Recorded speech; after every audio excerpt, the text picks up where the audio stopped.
Hi there. Hi, how are you? Not too bad, how are you? I'm okay. I've been sort of collecting all sorts of nasty plots to throw at you. Aha. It is a GM's job to keep things interesting. Absolutely.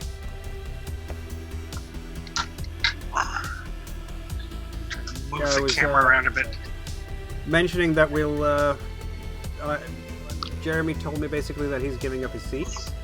Alright. So I will suggest that we look for someone who can play a new empathy character, minstrel or peddler, because I think the group will need one. Yeah. Maybe not tonight, but in 2 weeks it would be good to have someone there. Let's see if we can. Funny, because normally empathy characters are like my thing, but Frida is way too much fun. She is a lot of fun. She's a lot of fun. And I looked up a melee charge that you were talking about. That's an actual talent that you can learn. Oh, is it? Yep. And that means that.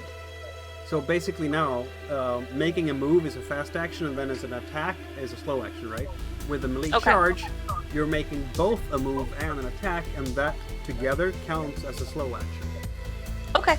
And as you get higher up on that talent, you do more damage and stuff as well by charging, which means that I'll have to look up that talent then. Yeah, it's called melee charge. Okay. I will find that. That will be the next talent I take. Mm-hmm. Sounds good to me. Well, threatening first. I don't know how the hell a wolfkin is not scary, but apparently I'm not scary. Right now, maybe you're more, like,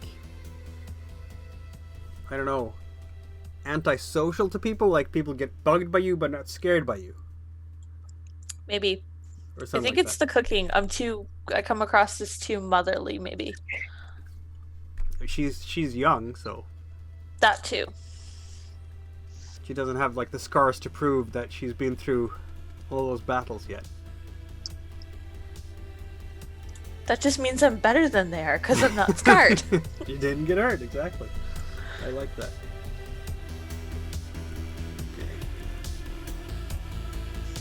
Right. I'm gonna post a thing to Facebook because I have a fair number of gamers on my friends list. Yeah. I'll just say contact Mikael for details. That sounds good. And I will get the stream in, or we'll switch over to our brave faces in half a minute.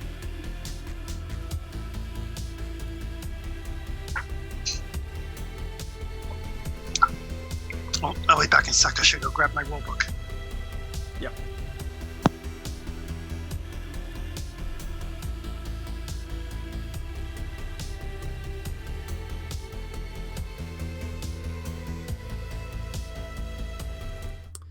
Good evening, everyone. Welcome back to our Raven's Purge campaign in the Forbidden Lands. Yeah, this is heating up, I think, ever so slightly. How are we tonight, folks? Awake and ready. Awake and ready. When we last left off... Ready to murder some poor guards. Yeah, well, I mean, sure it's gonna come, right? It's kind of... There's always one or two stupid guards that won't lay down their damn swords. Exactly. Provided you manage to do well with your little uprising here. Mm. Which I'm going to assume maybe or maybe not. You never know. So, just a quick shout out again to Hellhag Productions for making the overlays that are awesome. And I will also say that I've been talking about, having the shadow players and all that, right? And in fact, they are now plotting and planning and doing things behind the scenes. And indeed, if I manage to get the technology to work, I'm gonna, after we've played this session, I'm gonna play an epilogue that was pre-recorded. A couple of Shadow players had, shall we say, a disagreement, and we'll see how that goes. So that's up to the audience if you want to watch that. That's why we recorded it. And for the players, it would be a bit of a spoiler for you guys, for sure, to watch that epilogue. But that's up to you. I mean, you can compartmentalize for sure. If you want to maintain the mystery as players as well as characters, then when we get to the end of the session, of course, you don't have to watch that part. So that's up to you.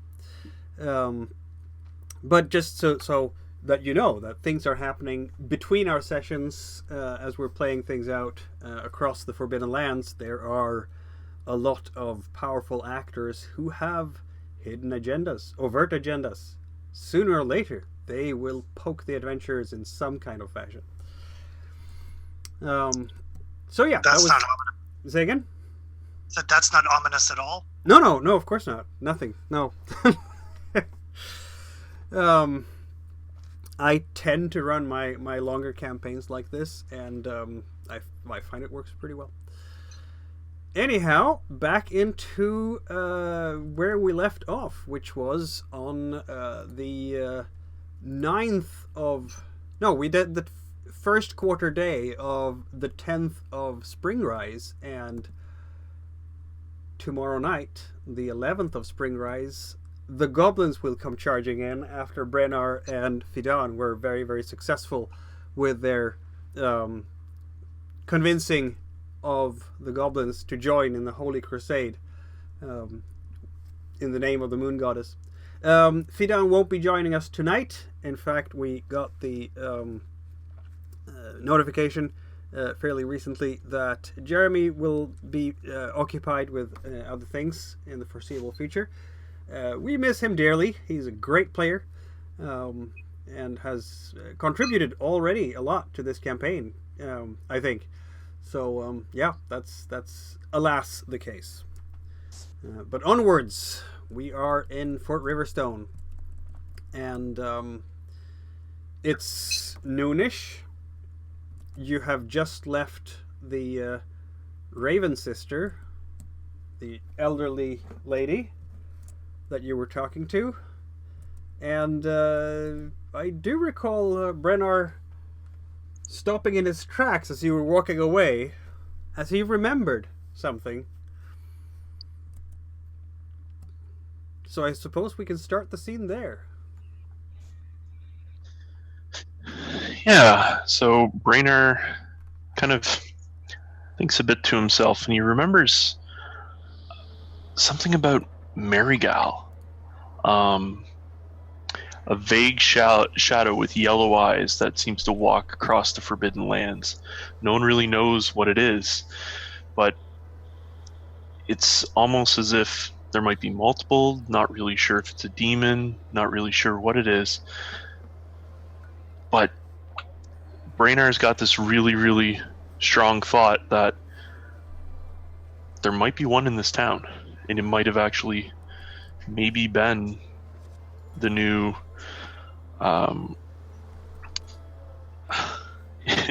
it might just be the new Raven Sister. So she might be a demon? Or a half demon?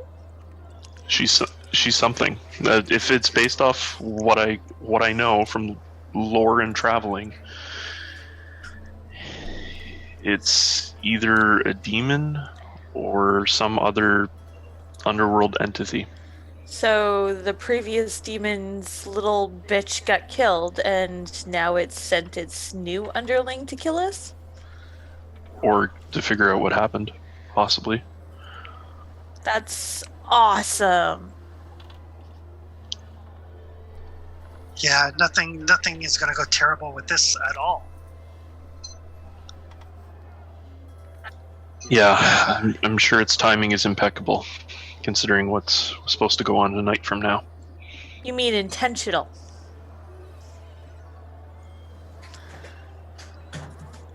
Maybe it's just a coincidence. No, it's not. Leave me my optimism. Good luck with that. All right, so we have like what, a day before everything gets unleashed? Yep. Mm-hmm. So before our little rebellion. Yeah.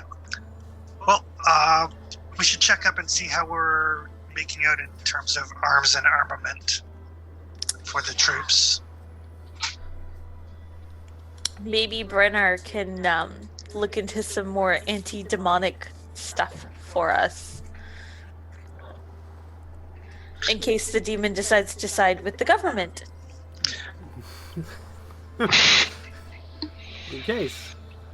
For your magic, there would be... I mean, you have Bind Demon as part of your blood magic, so you need that pentagram. And, of course, Marita does have her Banish Demon, which is not... If it doesn't kill me. Yeah, exactly, if it doesn't kill you. Which requires the Holy Symbol, so... So we can see if we can find a holy symbol and a pentagram here within the four walls of the fort. Okay, question. Are implements used up once they're used? Like, I bought a holy symbol when I started. Yes, implements are used up, exactly. Okay, so I have to get another one then. Yep. Okay. That might be Do we tricky. make one? The Raven sister is a demon. She may not be keen. Technically, her raven feathers are a holy symbol for the goddess Raven.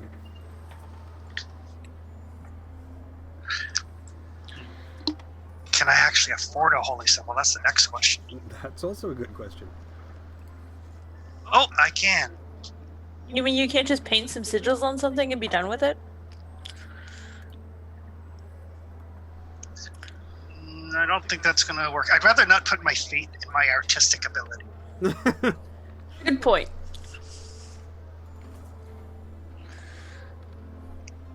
I would much rather have something that I know has been properly sanctified and blessed.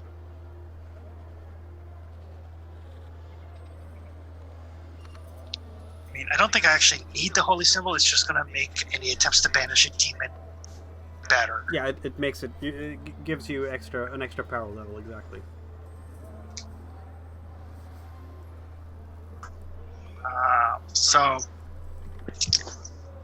Well, are the Raven Sisters the only religious group in town?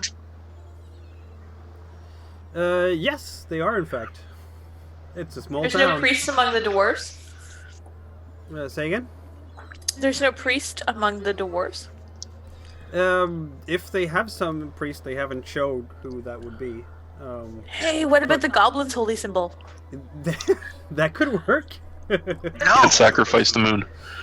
No, I am not going to. I am not going to join the cult. Wait, what about the elves that were protecting the goblins? Don't they have some sort of holy symbol? Maybe, yeah. They elves. Marita would know that elves often worship clay and flow. Yeah, Could you it's a maybe possibility. barter with the elves for a holy symbol? Especially if they know we're going to take out a demon?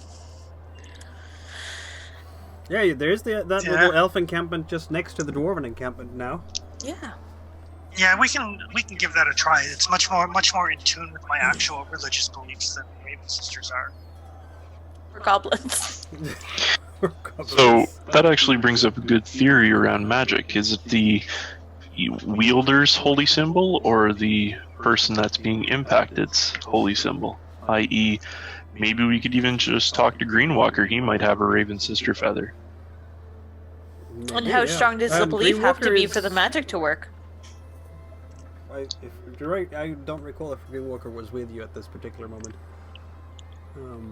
But I think he was, so I'm right here. Yeah. Well, Sorry. my You knowledge. realize by the end of this, we will have his faith in the Raven Sisters broken. Nah. Especially if they keep sending fucking demons. It's not us, it's them. True. Also, who said the Raven Sisters sent this particular Raven Sister? That's right. If We're really it's a only demon, taking it might not be sent by the Raven Sisters at all. True. Yeah. Or it might It be. did show up particularly fast. Maybe it runs all the way to the top. You never know. Or maybe it's lying about why it's here, because, I mean, that's what demons do. That could be the case too. Alright. Well, my knowledge of demons is fairly scant, so I don't know whether it has to be like a holy symbol of the person being possessed. I mean, is she possessed, or is it like the demon taking on a physical form? I don't know.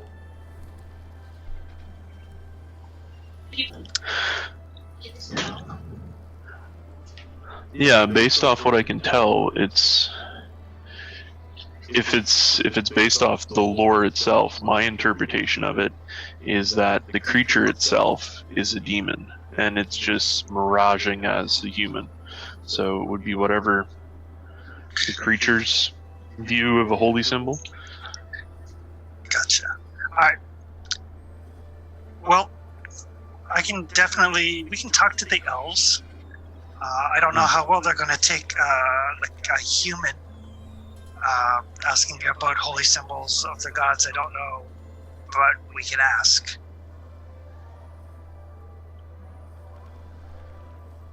Feel free. So yeah, so I guess we will make our way over to the Elvish Encampment. Yep. Yeah, they're there. Maybe not all of them at once, but some, and they're doing some trading with some of the farmers. They're buying some grain, maybe some other implements. Trading is going on. Silver coins are changing hands, and also goods are trading hands, because they're often just trading goods from the farmers for their own, which is, the pelts and the wood that they have brought in their boats. Alright. I'll take a look around and see if anybody is very obviously dressed as a priest or a druid or anything of that nature. That's a good question. I'm going to say that I'll roll for it. Yes, they have a druid among them. This druid is right now standing by the large cauldron that they have. They have their fireplace just like the dwarves have, and cooking things. But you can definitely see by the tokens. This person is dressed in a lot of greens and browns, forest greens and browns. But you can definitely see by the medallion hanging around the neck. This person does worship clay. Okay. Excuse me. I was wondering. I'm a long way from home, traveling the world, as it were, and I seem to be in need of accoutrements of faith. The druid is looking at you. See? And I don't know where I would go to acquire such a thing. There is a Raven Sister temple here? That is true, but my beliefs align more with those that follow clay or flow. Oh, I see. Looks down at that their own little medallion. I didn't bring any to trade specifically. I'm just here to help out with the journey. Is it something? I unfortunately I left before my training was complete. Is it something that I could manufacture if my faith was strong enough? I would say so. Okay. I made this one for myself. All right. Do they have Or perhaps any I'll- left of the holy water of flow since the ceremony? I know it's been a few days. I don't know. I didn't even think to ask. As I said, my training is far from complete, and back home we had a wise woman that did this sort of thing. I understand. All right. Well, I'm not completely unskilled at crafting, so perhaps I can throw something together, and then if I can get some of the leftover water from the ceremony. I would advise you to do that, yes. Excellent. Thank you very much for your time. You're welcome. My crafting Alright. is relatively decent. I don't know if I can assist with that, though. Oh, mine is not good at all. But I'm hoping I can give it brain art and maybe make a little vial or something. Yeah, Hopefully. I've got craft 3, so Yeah, you need that's- the Smith talent, which Brennar has just developed. Excellent. And My you So, crafting yes. is like 6. And you need, let's see now, you also need a half iron. Well, the iron we can get from the dwarves. To yeah, make we it, still have some ingots. To make it takes a full day. Eey. The time crunch is going to be an issue. Yep. Well, we're currently probably half day on the 10th. Yeah. And we should probably get some sleep before, we have a rebellion. That could be an idea. Alright. Well, I'm gonna do one more roll for my fearsome talent before I go to sleep. Yep, the threatening. Yep. Yep. Um, What was I rolling for that again? wits. Wits. Since you don't have an actual mentor. No, I don't. Because nobody here is scary enough. no, just you. Apparently, I'm not even scary enough, so you know. I think you're plenty scary. Well, thank you. Nope. Still nothing. You could push it though. I will totally push it. That will gain you willpower. Which I will need later. Yes. That was kind of my idea. Hey! Oh, look at that! Score! Alright, I Freedom. finally just got frustrated enough to scream at somebody. And they back down! Yay! yeah, just dig deep. Dig deep. There you go. Oh, she's walking around the elf again. The elves are going, don't disturb the business. You're scaring off our clients here. You have to growl from your toes. She does. There we It go. succeeds. Yay! So that means that you can now use your might for social interactions instead of using manipulate. Yay! Good. And that's My might is much, much better. yes. So when you threaten someone to make them do what you want. So obviously if you're trying to seduce someone or use, the silver tongue in other type of ways, you can't use threatening. It's specifically Yes. to intimidate people. But I have a feeling that there will be a lot of moments when it might come in handy. Yeah.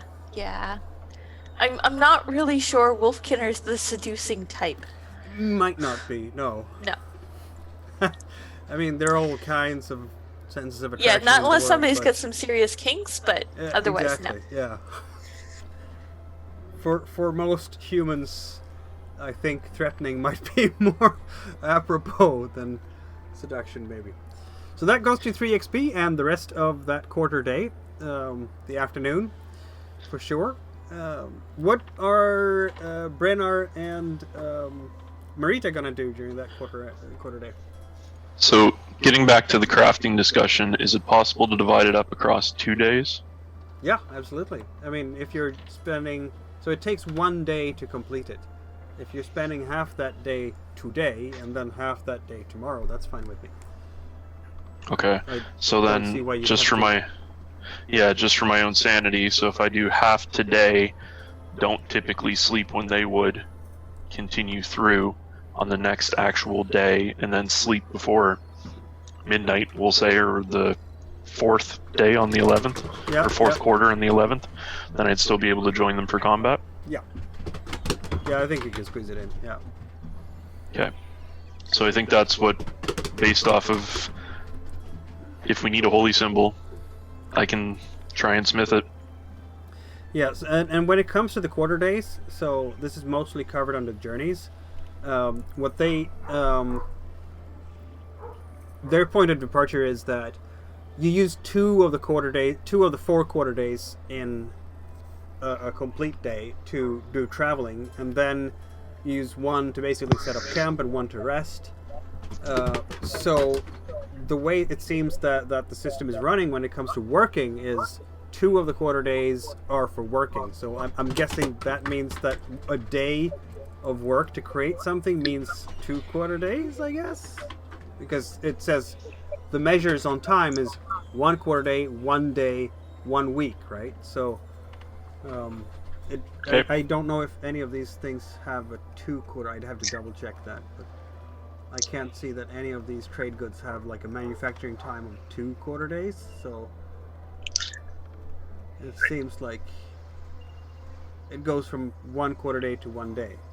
That makes sense. It's either 6 hours or 12 because you need to rest in between. Yeah, exactly. They're counting for sleep. Exactly. Okay. So I'm not counting 1 day as, you know, all 4 quarter days in a row, because that's not how people behave, right? So. Yeah. Okay. While Braynar is crafting that, I'm just going to go down to the riverbank and pick up some good or best quality clay I can find. That sounds good. That shouldn't be any trouble at all. Well, you can roll the crafting roll when you're done, I suppose. You've started working on it at least. And if I have time, I would also like to stop in the town and see if there is any of the water left from the festival. You are in a little bit of luck, yeah. There is a little bit left on the bottom of the bucket. Okay. Is it okay to take this? Do I pay somebody for it? It's for a religious ceremony. You would know that this is for common, consumption. So. Okay. All right. Then I will take it, and maybe Braynar can use it to temper the metal in or something. Yeah. That's kind of the idea. Excellent.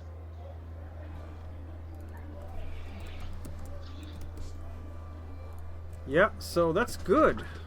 Gotten along on that nicely.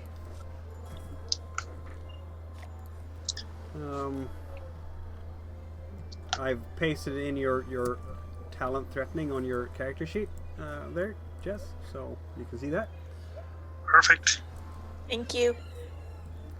So, well, you are in town, right, Marita? Yep. You will notice two of the Athlean riders are walking past. Okay, I'll make sure to kind of keep my my hood up and try to make sure that they don't spot me, or if they do spot me, that they don't identify me. Feel free to roll stealth with a +2 for the general commotion of this place.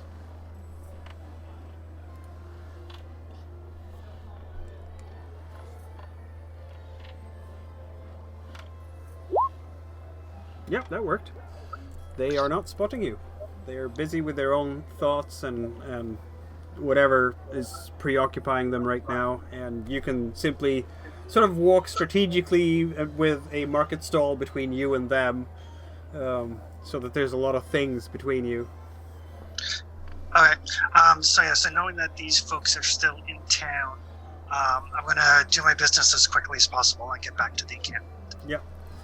And as you're getting close to sort of the one of the gates there, you'll notice that someone suddenly gives out a shout, and there's an altercation to your right, and one of the townsfolk is just dropped onto the ground, shoved really hard. You'll notice that the person who was doing the shoving is the captain of the guards that you met on the very first day. You've seen him walk past a lot of times. He's doing inspections, he's doing all sorts of, he's doing his job in this town, so he's out and about quite a lot. And now he's standing there leaning over this townsperson. He has his beard is really bristling out. He looks really angry, and his hand is even on the hilt of his blade, and he's just pointing to this man. If I hear any, and then he turns out to the rest of the group, any of you spreading filth and lies about Lady Narinda, you I will. So help me the gods. She's an honorable lady. And he stomps away. Alright. I'll help the townie to his feet. Yeah, he looks pale. And I'll. What did you say that got his ire up? Alright, just sharing. This fellow is like in his maybe mid 40s, just sharing what I heard. And he has daggers in his eyes right now. That she's been trucking with demons, same as that Raven sister. It's a good thing we got a new Raven sister so fast. Yeah, good thing. I've heard these rumors true as well. That's what I keep hearing. We didn't know things were this bad. She's always been good to us. I'm very surprised. Well, that's how the demons get you. They lure you in with the false sense of security. I suppose it might be that way. I suppose you're right. Never had to worry about demons before. Well, I'll kind of glance back at where the captain is and said, I don't think it's the demons you have to worry about so much as the small-minded folks. Oh. Well, I hear you on that one, stranger. And then before I draw too much more attention to myself, I'll be on my way. Yeah. The townie will sort of has one wooden leg and is just below the knee, and is moving off to the side there to sort of brush off the clothes from the mud. Right. Yeah, I will make my way back to the encampment. Yeah, that will be straightforward enough. You will hear Frida's walking around growling at people. Brannar is going to be busy in the keep, well, not in the keep as such, but inside the Palisade and the Forge. Dang, dang. Brannar, I got you some of the leftover water from the ceremony a few days ago. Excellent, excellent. Takes the water and continues to work. When I was in town, it looks like tensions between the guard and some of the townsfolk are starting to rise. The captain of the guard seems adamant that Lady Narinda would never ever be part of any sort of demon worshipping. Was going to kill some poor townsman that said, "Oh, I just heard a thing." So I think tensions are getting to the tipping point. Well, good thing they don't have to boil over too much longer. Yeah. Oh, did you notice Frida is like scaring the crap out of everybody as she walks around? Yeah, there was a couple of times she walked around and I swore I thought I heard a wolf, but Yeah. I think. Oh! I think she's got it. I think she's finally mastered the. She stopped smiling and is, showing teeth now. So. Yep. And in case anybody gets injured during the rebellion, I picked up some clay down at the river, which will help my healing magic. Excellent. I mean, I'm not quite to the point where I could reattach your arm, but anything shy of something like that, I can probably handle. Great. Hopefully, we won't need arm reattachments. Very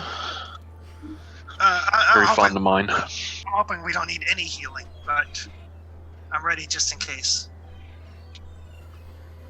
Well, Yeah. since Marita is kind of loitering around today, you'll be able to see that there is another little boat coming across the lake and from the west. And so unlike the elven boat that was coming along the shore from the north, this one is coming from due west, straight across. There's a bunch of people in this boat. It's large enough to be a fishing vessel for sure, but it looks more like a trading vessel judging by the people occupying it. There's a couple of humans. That large one is much larger than a human tends to be. I'm not sure you've seen someone that large ever before in your life, actually. I make a lore roll? Or am I there? I mean, sure, you can make a lore roll, absolutely. Just for shits. Yeah. Yeah, I don't know anything. Now this one is dressed with a really large sort of studded leather hauberk, and has really large ears and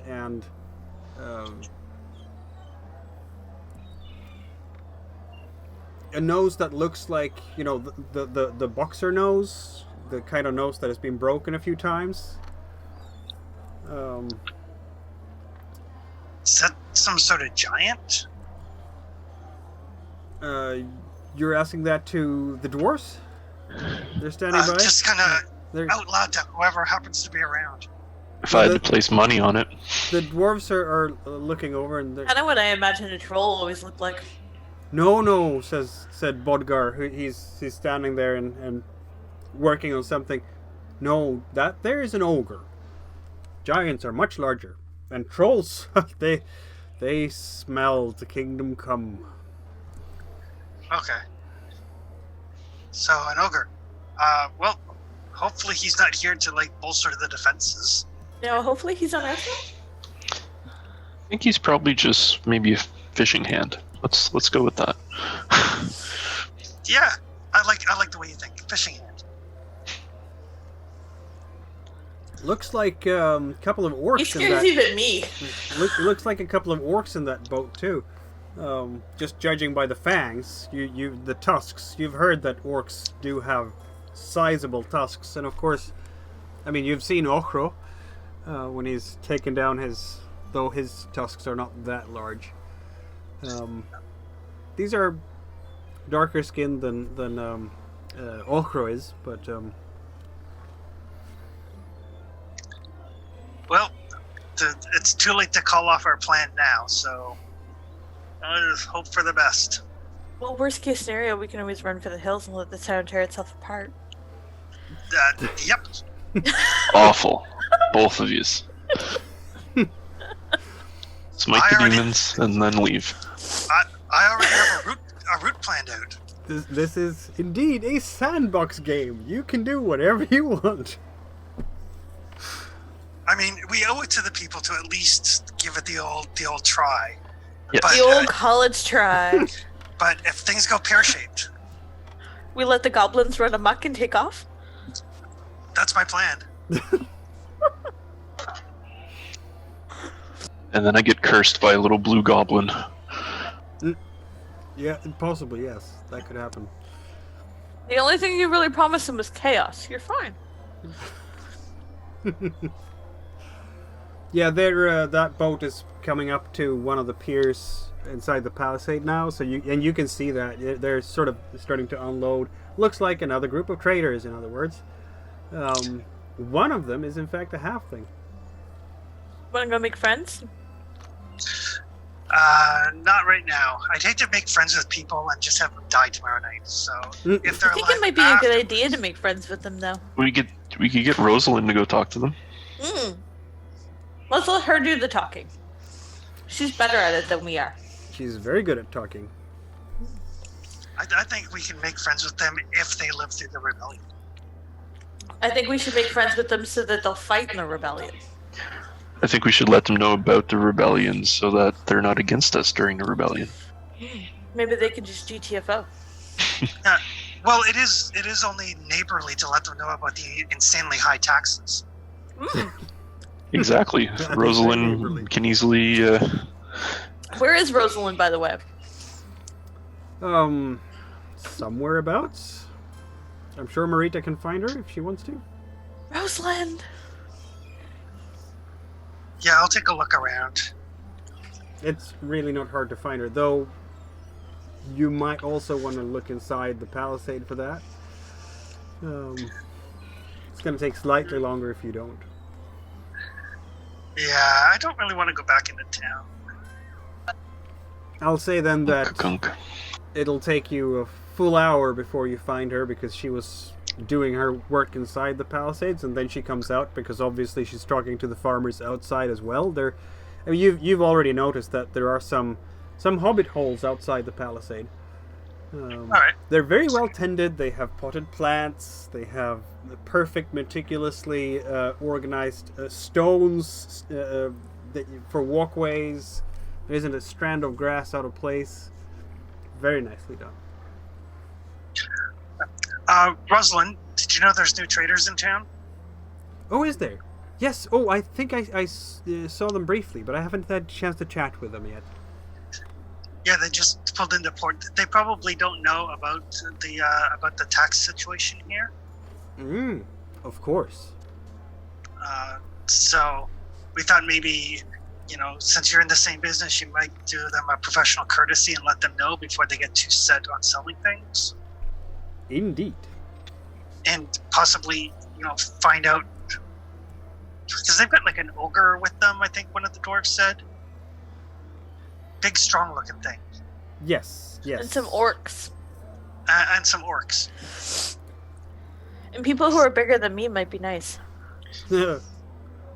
And we'd hate for them to get caught up in this little brouhaha that we have going and end up on the wrong side. Yes, I understand what you're saying, she says. I'll go and explain the situation for them. Yeah, like even if they want to just kind of camp out and then come back in a couple of days. Hopefully things will be under new management and the tax situation will be more favorable to them. Ideally, they might even lend a hand.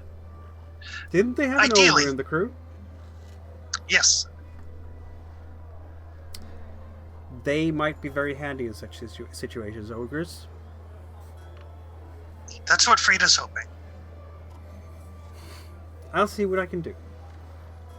More Excellent. people as big as me is a good idea. Just say Indeed, it. I agree. Marita will also be able to see that the elves, because you stay outside the Palisade, right? Yep. The elves, towards the end of the day, they will start basically packing up their camp. They seem to have done the business that they wanted to do. But you've also heard some talk around there, as you've been, casing back and forth. And this has been not just the elves, but also the farmers around who've been trading with them, who've talked about someone they call Kalman Roddenfell.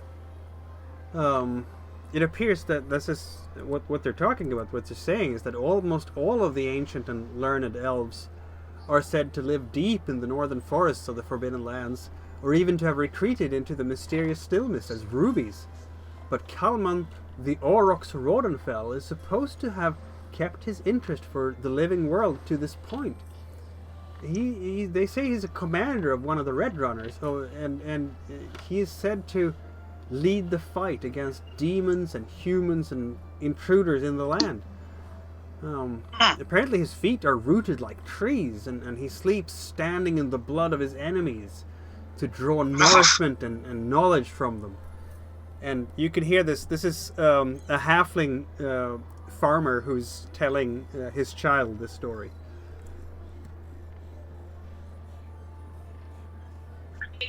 Sounds awesome. I'm sorry, the only thing I caught was rubies. Freeze for feet. Hey, if anybody could sniff out some demonic raven sisters, it might be this guy. Just pointing that out. I have added the legend to your journals. Yeah. Well, if we knew about this days ago, we might have a chance to track him down, but as it is, I think we're as close to ready as we're going to get. It's true. Well, we could always track him down later, assuming this demonic raven sister doesn't die in the battle. True. That may be another problem we may have to take care of after we change management. Yeah, we'll have to go after Martha.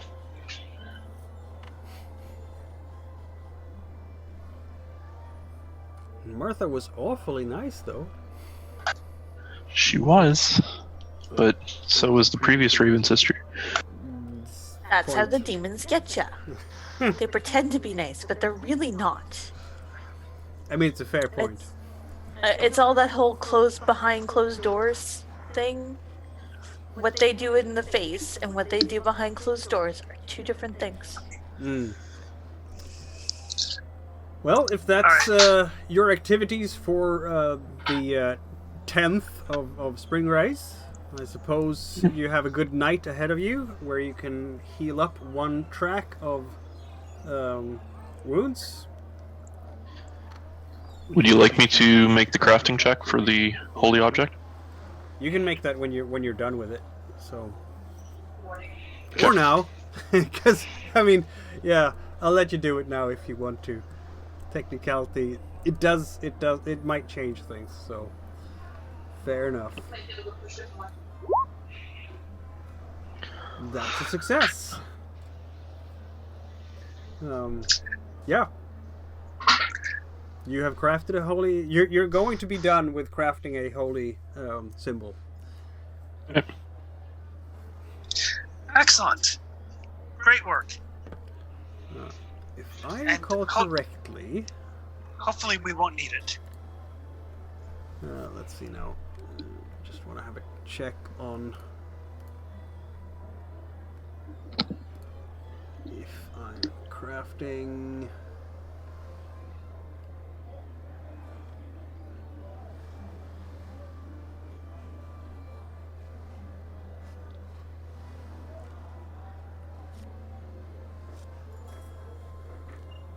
Yeah, no, I just was curious if extra successes would have helped you in some fashion. Because if so... I could push it. I wouldn't mind pushing it. But I'm not sure that you actually get any particular bonuses. You can craft an items that are...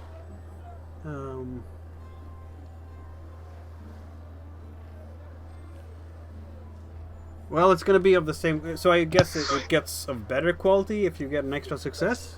Maybe they'll take it an extra demon. No. We should need an extra demon. They've said 2 so far. Yeah, well, I mean, she has a point. But yes, if you want to push it for an extra success, that's fine with me. And you do get those 2 willpower points, of course. Because from what you said, it sounds like the captain of the guard is possessed. I don't think he is. I think he's just loyal. So just to confirm, when I'm pushing this again, it drops off the skulls, drops off the success, right? Yeah. So 2 and 2? Mm-hmm. Oh, look at that. You really hurt yourself in the smithy today, sir. You're banging away there and just... Ow.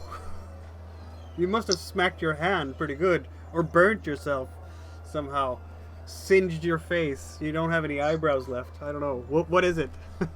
What happened? Yeah, we'll probably say that maybe whenever I was trying to get everything put properly into the forge to craft it properly, I singed my hands because I forgot to wear, proper materials. You forgot to put your long ass hair in a ponytail. Or, That works too, yeah. Exactly. Yep. So when you're coming back in the evening, you are just exhausted, you have almost no strength left in your arms at all, and a rest will serve you very well indeed. Also, you have 3 new willpower points. Yep. I'll take that. I will put some salve on his boo-boos. Yes, that's a good idea. Say, silly old man, next time keep your hands out of the way.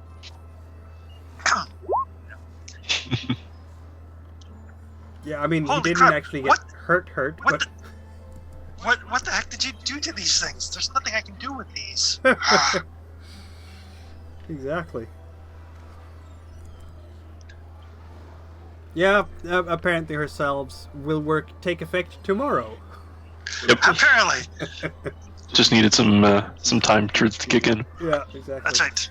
Just get some rest. These will help them to not pain you as much when you sleep. So the morning of the 11th starts, and Brennar has to take another shift in the smithy to finish up the holy symbol. Frida is completely free today. You have learned a new talent.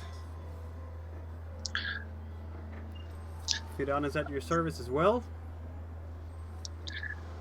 How are we doing in terms of like spears and stuff for our people? Say again? Oh, Sorry. you mean how the mood is? No, the spears and stuff that we were. Oh, spears. equipping them Yes, with. I thought you said spears. Yeah, spears. Yeah. You've been making... How many have you made? I think half a dozen? All right. We might be able to get maybe 1 or 2 more if we go grab the wood right now and get the people to work on them. Yeah. You have the dwarves who help you out with making those as much as they can. So if Right, and I can make a what was it, might we thought, or was it endurance to be able to chop a little bit extra? I think we said endurance, Endurance. but I'm not sure. but Endurance yeah, makes sense to me. if we can get at least a couple more of our folks outfitted, that would be good. Yep. So I'll go help you chop trees, and I will roll an endurance to see if I get extra. Hey, look at that! 2 successes. You do. Okay. You get some extra. Alright. Was it Mike? I will make sure to get Orho the poisons. Yes, that I created? Okro is we liberate my friends tonight, don't we? During the rebellion, yes, we're going to get them free. Good. And then after he's out of earshot, he'll be like, I completely forgot about that. I didn't.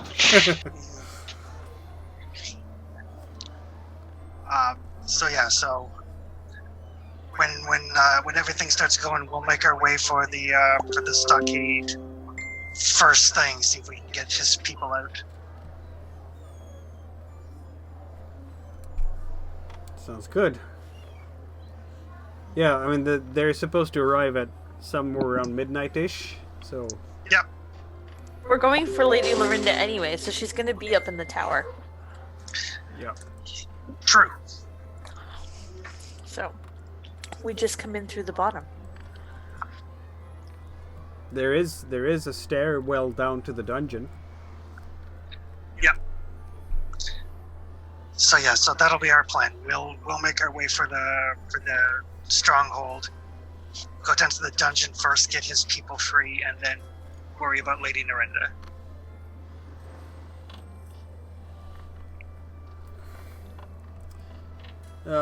So what are you doing this morning? You're gonna make spears? Yeah, obviously Brennar is going back to the forge again to keep working. Frida?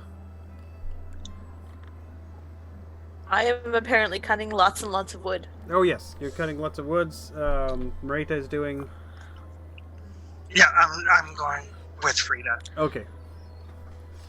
Brennar, when you're coming into the town this morning, you will notice that guard captain is working around again, giving everybody the evil eye, basically. He's just really in a bad mood. Need to take him out first. He seems to be listening to what people are saying and keeping watch, very close close watch on what's going on. And then someone who is dressed in, well, not guards gear, but more like robes, an administrator perhaps, is coming out of the keep and standing on top of the stairs, just in front of the double doors that lead in, and hear ye, hear ye, hear ye! The Lady Narindra has decided to join General Zertorm in his quest to rid the lands of the Rust Brothers.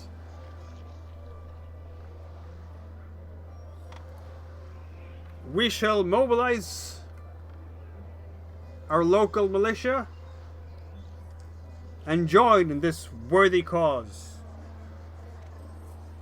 We travel in a week from now. And then he puts up some kind of message, a parchment that probably says what he just said. And goes back into the cave. Well, that seems to be a noble effort going after the Rust Brothers. They're on to us.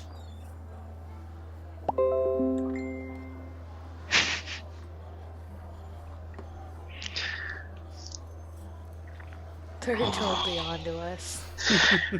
So yeah, I'll let the rest of the crew know once I'm done finished smithing. Dang, dang. They're out in the forests, obviously. Well,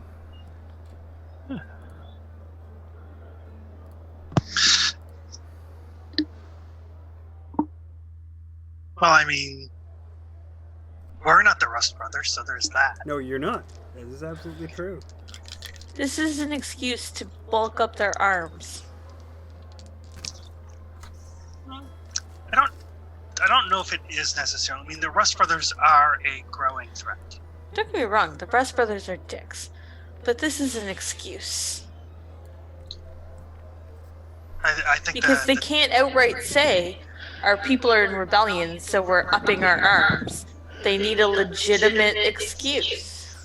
Oh no, if maybe Brainer's just viewing this in another aspect, but if anything, it basically says we're leaving in a week to go on this crusade to help General... Sorry, I'm probably going to butcher this. Zorton with basically fighting the Rust Brothers. So, whether we get rid of Lady Narinda tonight or we wait a week and she leaves anyways by her own volition. But if we rouse a rebellion, though, wouldn't that make them want to stay in town to quiet their townspeople? Oh, without a doubt. But at this point, I don't think we can't call off the goblins. No, we can't stop it at this point. It's already gone. Train has left the station. And we have to get those folks out of jail. Yes. We no longer have control over this rebellion. This rebellion is now have a life of its own. That's right. We have to help Oro get his friends out. We have to get rid of the demon, and we have to kill the tyrant that's running this city.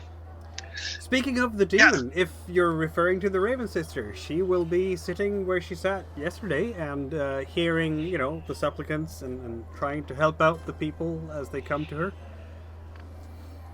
Now that you've noticed that particular feature, you can... she has that very wide-brimmed hat that makes it harder to see her eyes, but every once in a while, that glint of the sun. People seem to just love her. It's almost like they flock to her. Almost religiously or worshipped as a god. Maybe they just really need comfort right now. Well, that too.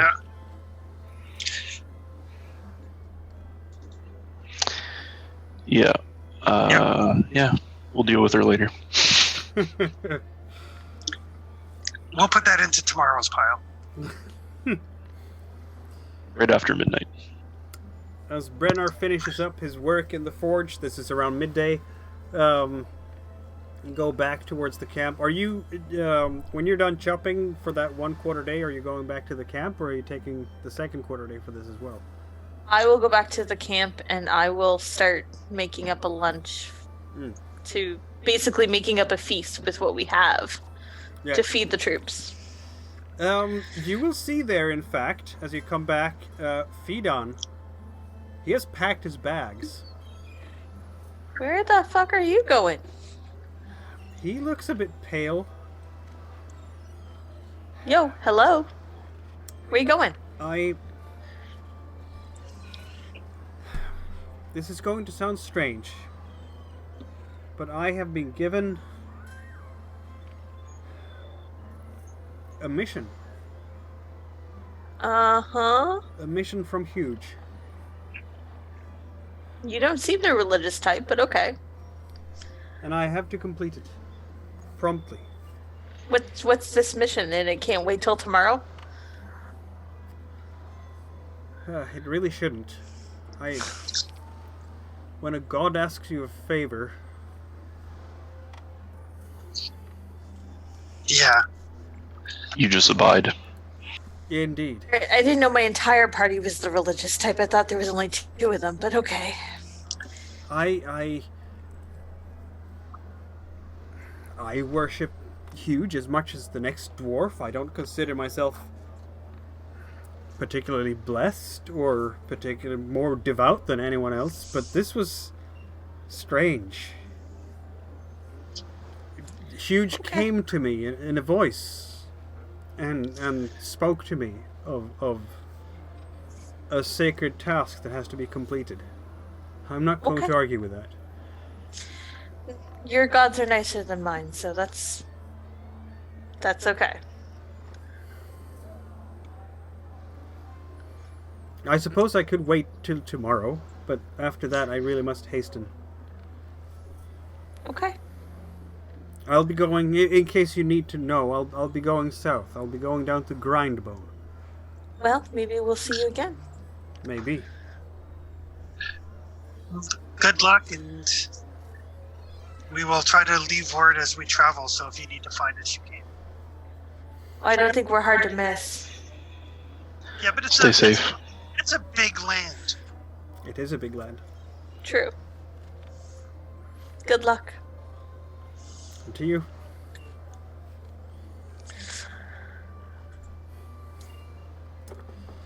You're having your lunch.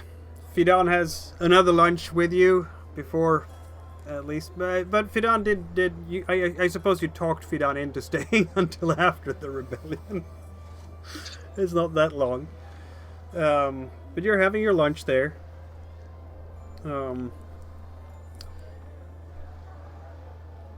The best of your all scouting, maybe? Chris is scouting, I think. I've got a 5. Yours is better than mine. Yeah, I got a 4. Untrained. I have a 2. I have no wits. Oh, I got 1. Ah, how about Besides, that? I was cooking.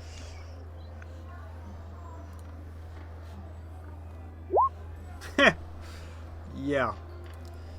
So, you will notice then that there is someone sneaking up, or, well, sneaking. walking very inconspicuously, which is very conspicuous in this case, towards your camp. This is a halfling.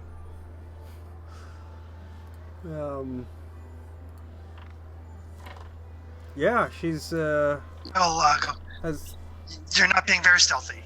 she has tied up. This is not Rosalind. This is someone else, and she's tied up her hair and under a shawl, and is actually wearing pants at the moment.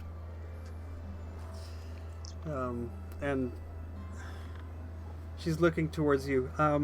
Do you mind if I take a little bit of your time?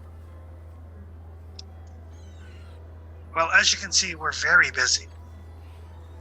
I don't mean to intrude. What do you need? All right, I forgot Mama Wolf was here. I've been hearing a lot of rumors in town today. People are talking about demon worship and things. It's a thing. What can we do for you? I just arrived today. Well, with the boat. Did you? We were the orcs? Yes. And the really large ogre? Yeah, they're bodyguards. I'm working with the Islanders. Who live across the lake. I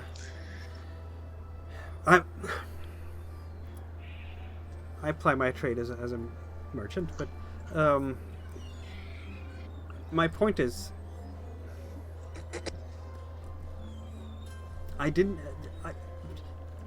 are these rumors true? Yes. Oh. You could have worked into that. I suppose, yes. I don't work into things. You know this. We've managed to get rid of one within the city, but the residing leader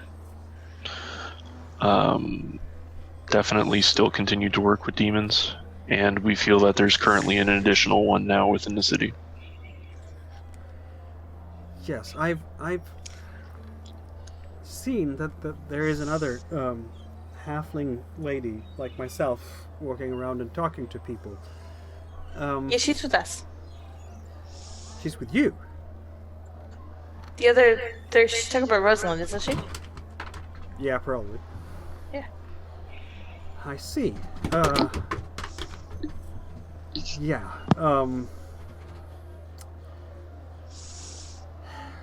Very well. You need to be very careful with her. I've met her before.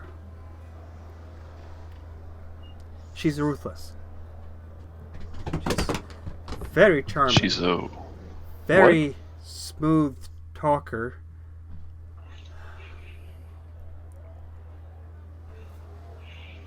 Oh, yes. Somebody with higher wits than me do an insight check. Yeah, I'll take a crack at that. Sure. She looks honest enough, but don't they all? Good, Rosalind, so there you go.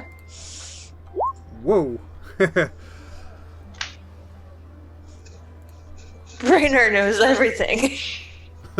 Reading it like a book. Yep, and you could tell the pool there that I just rolled.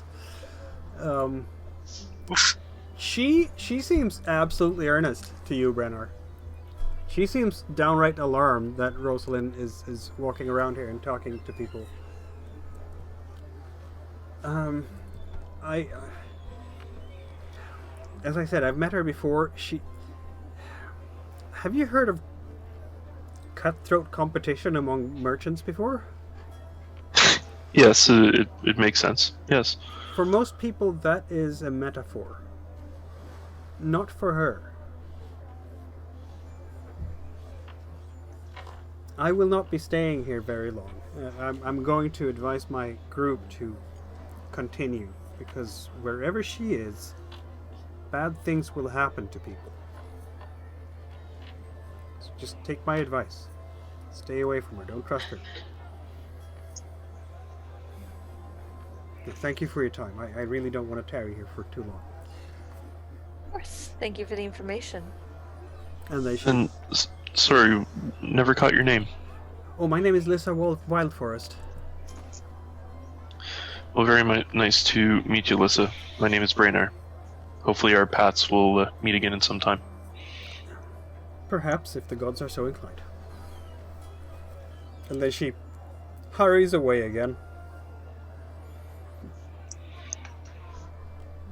So we may be replacing a demon worshipper with a tyrant? Oh. I don't see the problem. I suppose tyrant is still better than demon worshipper, but it's probably not the best leader. No.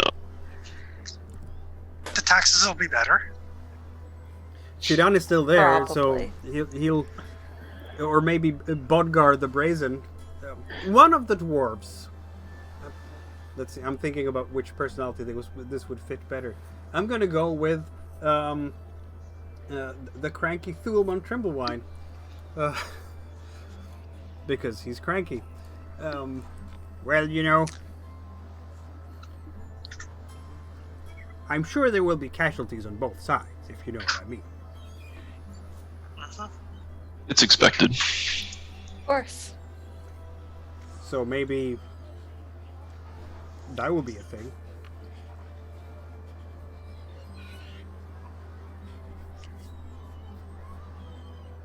I mean, I'm not a warrior myself, but I understand that wild things can happen in combat. Frida gives him this, like, knowing glance of, I underestimated that.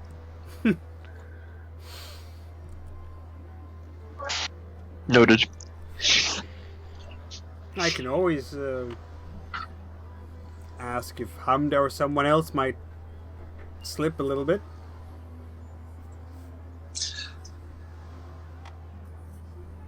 No, accidents happen. Indeed. We tend to make our own mistakes.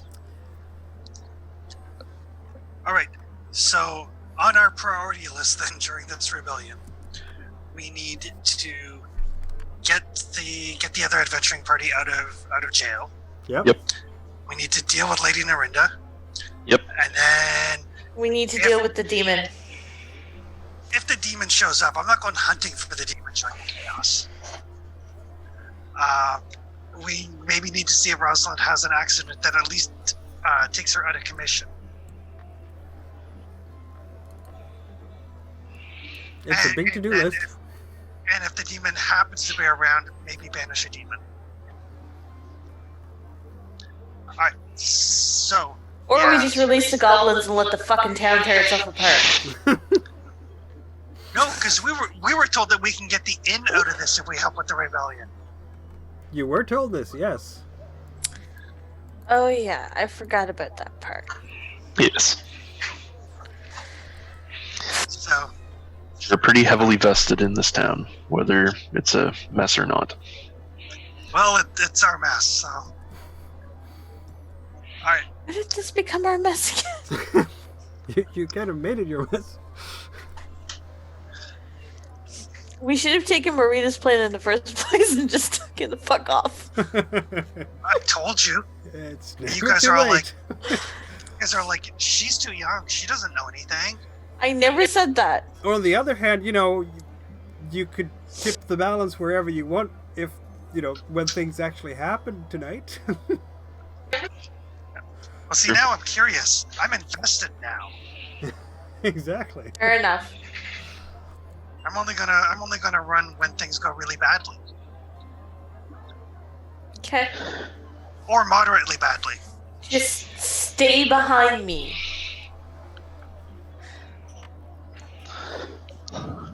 I was thinking of just staying here at the encampment. And, you know, if anybody gets wounded, just bring them to me. We may need you to triage. Yeah, okay, fine. That'll tend. Fine, I've got my trusty staff. I'm good. Fuck. Just stay really close to me and I'll keep you alive. It's what I do, remember? True. It's basically my job. There's a point to that. Alright. During the afternoon, I'm going to see. I'm going to take a look around, kind of the entire outskirts of the fort. Mm-hmm. See if I can find a way for us to get in during the chaos that's not the front gate.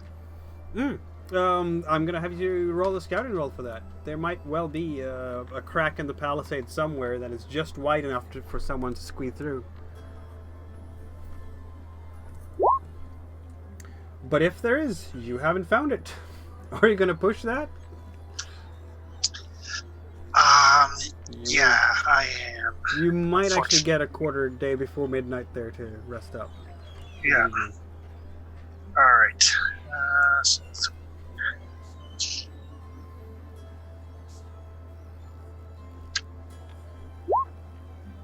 Okay, you find a gap in the palisade that you can use. Okay. Even though doing so has wits. exhausted your senses quite a lot. Yeah, I've been racking my brain trying to find the best way to get into this place. But when things happen, I think I found a way in for us, guys, so that we can avoid the front gate where there's going to be mass chaos. Excellent. We easily can go ahead and use that and save us some time, hopefully.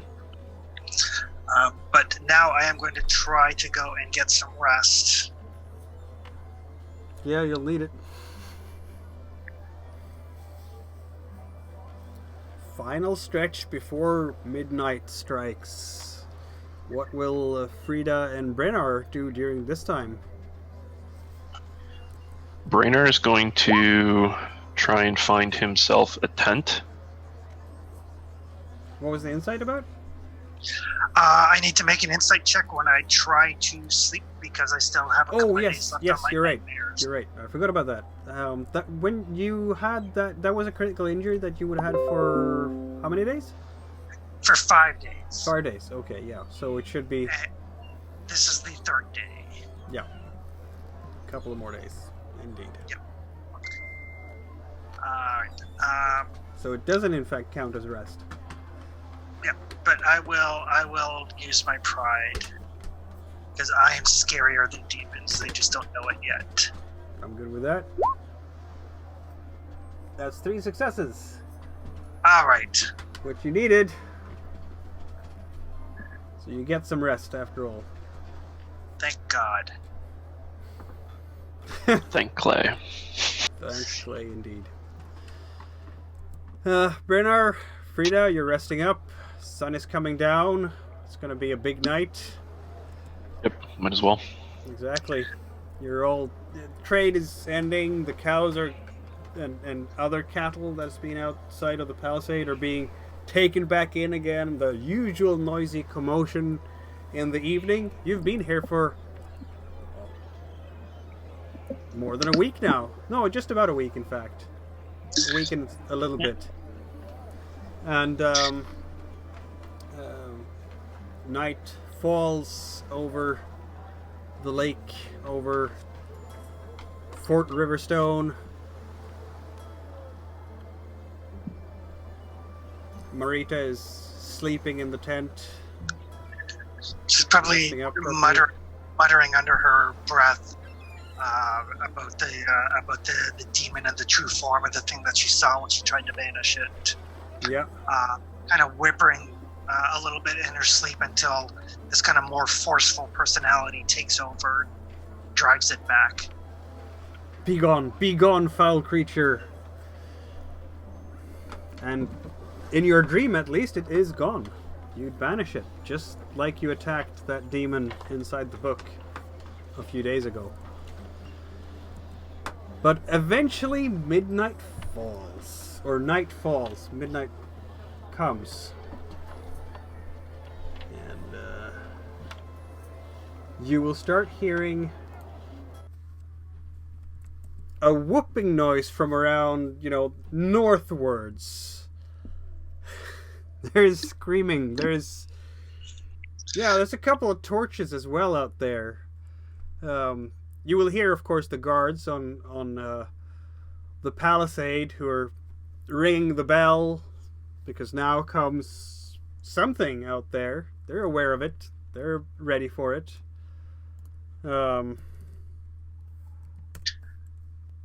Because these goblins are not being quiet. Yeah. It's a clear sky this night. The stars are strewn across the sky. There's only a wisp of smoke, of cloud or two. Slightly windy, though. It's clear night, full moon. Because if you need a distraction, you should always get one that worships chaos. Exactly. Exactly. And the wind is coming from due north, in fact. All right. Well, it is time to get this show on the road. Yeah. So, Braynar is going to take a moment, basically pick his finger with a fishing hook, yep, and spend 1 willpower and activate Firewalker. Good idea. That means since you're doing it with a fishing hook, or you have blood there. That's what I'm saying. A drop of blood. You have not the fish. The fishing hook is not the tool. The blood is the tool. Yeah, you have the blood your is the blood. tool. You have 1 willpower point. You get a second for being half elf. That's 3. Power level 3. So go ahead and roll for the spell. Okay.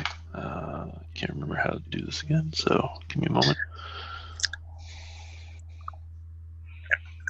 I think you roll dice equal to the willpower you're spending. Thanks. Roll dice equal to. Excuse me. So 3. This is typically 1.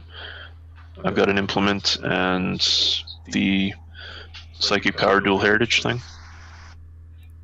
Yeah, you have your psychic power, right? So that's your half elf talent. You roll the base dice equal to the number of willpower points you spend. That's true. I'm only it doesn't spending 1 actually on say it. that you have to roll equal to the power level. That's interesting. So you have, you spend 1 willpower, you get a second for free that you don't have to spend. I'm gonna say that you're rolling your 2 dice, and then you get an extra power level for the blood. Oh. Well, Sorry. that's fine. What's interesting is 1s or 6s. 6s just supercharge your spell, so you get another power level, and 1s is a bad thing.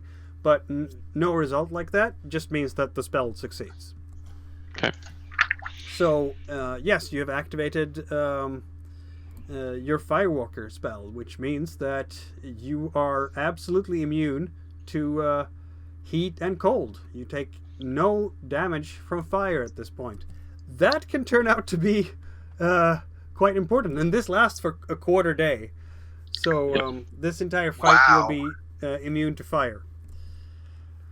And that turns out to be, a foresighted thing to do, because as you see when you're laying the spell and you're reaching out and basically just ripping that power out of your own blood to give you that protection as a shield around your body, you can see that the goblins have now approached some of the sheds and things close to the Hobbit Holes, and they're on fire now. So apparently they like playing with fire. You hear shouts from coming around the Palisade. Alright, boys and girls, let's get the move on before the goblins burn the shit to the ground. Yep. Oh, they're shouting, they're screaming. Yep. Alright. So we will kind of marshal the troops that we have assembled. Make sure that they understand the plan is that if they do drop anybody, that they're to grab their weapons and to push forward. Yep. And, the dwarves will, of course, rally to your side.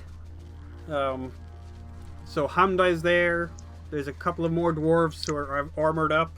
The Triple-Twine brothers will not go. They consider themselves too old.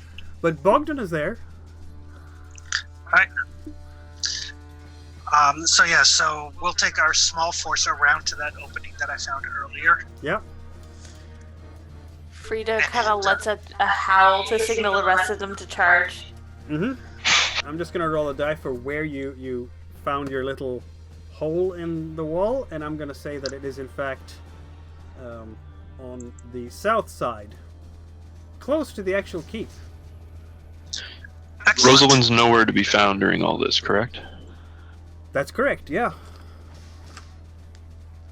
She might be inside and invigorating people from there. So I mean, you did have time to coordinate with her before, so if you wanted her to be in the camp, she can be there. We can retcon that easily. No, that's fine. But Rosalind, I think Rosalind's idea is that she's going to make the peasants rise up from inside. Yep. Alright, so this down here in the bottom corner, this is the keep. Yes, exactly.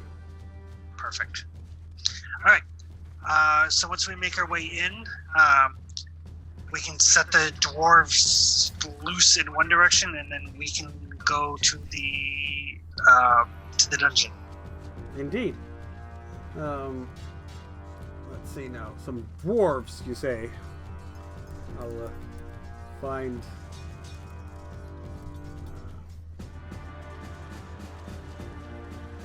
Yeah, you're gonna make your way through. I mean, obviously there is so much commotion right now coming from the north side that the palisade on your side is not particularly well guarded.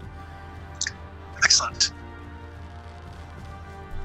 So in you go through the palisade. You can see people rushing back and forth. People are screaming. There is a lot of noise coming from the tavern as well. There's a lot of screaming, generally speaking now, and you will hear shouts from inside the keep. People are running around inside there. You can see people coming down from the stairs. Guards who must have been, either in their beds or close to their beds, who are rushing out to help the guards that are already manning the walls. The ones that are coming out. Yep. I would like to try to tell them they're over there. They're breaching the western wall. And see if I can send them off in a different direction. Roll manipulate.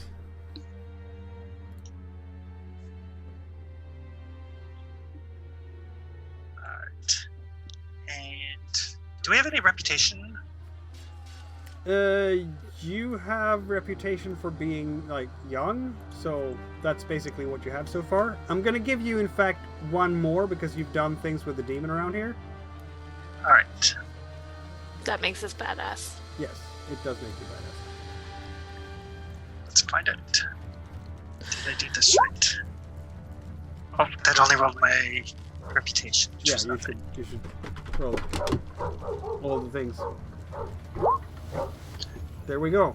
Apparently the guards in question are absolutely convinced by what you said. You've been helping everybody out around here before, so they do what you ask you to. What you ask them to.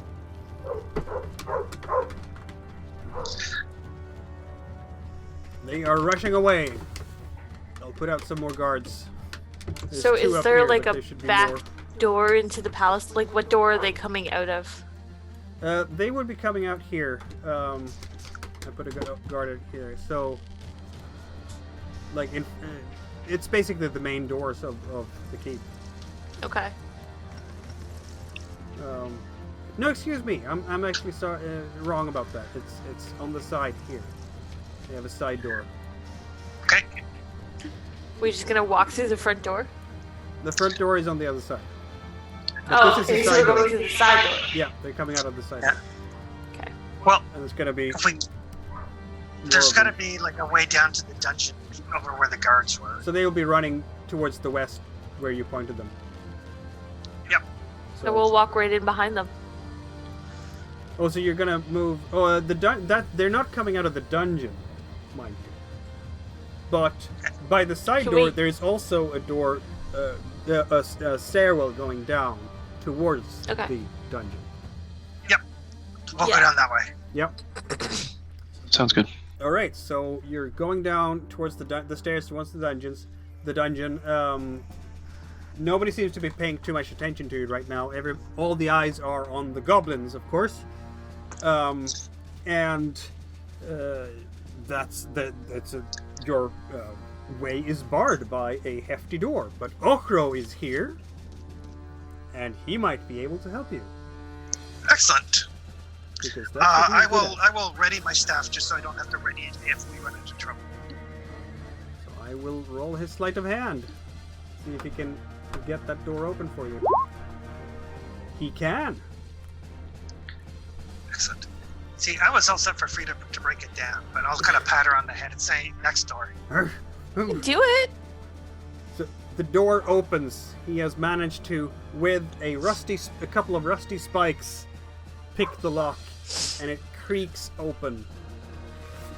And that means that we will go to a new map for the first time in a long time. Woohoo! Yeah. We should get him to teach us how to do that if we all live through this. Probably somebody who is better at that stuff than me. There we go. I don't know what that skill would be. Sleight of hand? Yeah. Oh, I'm actually really good at that. Oh, Excellent. it's agility, so yes. Yeah. That makes sense. I have a really good agility. You do. Long claws. So you are coming in through this door here. Okay. And you will find that you're not alone down here. No, of course not. Of course not. There's prisoners. Yes. And where there's prisoners, there will be Guards. guards. It's okay, that's why we brought Frida. Exactly. Yep. That is exactly why you brought Frida. I agree with this assessment. Can I intimidate them to drop the keys and run? You can. That is threatening. So use your might. You get to add your reputation, in fact, which is 1.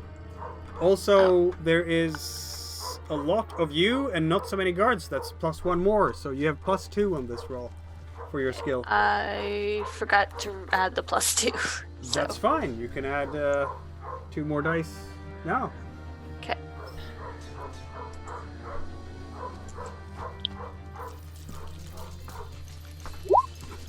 Nope. I will push it though. Indeed. And do include the 2 extra dice on your skills now. Yeah.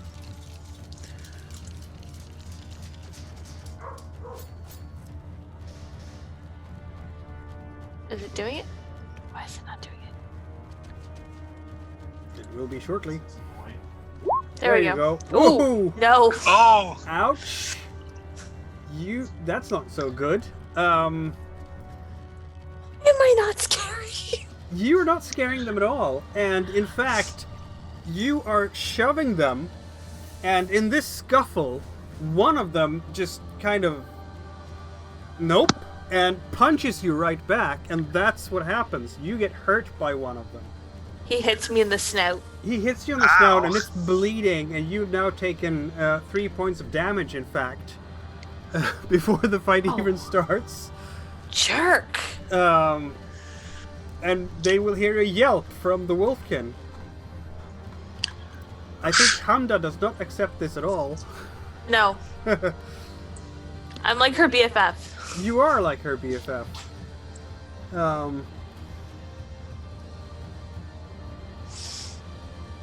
So...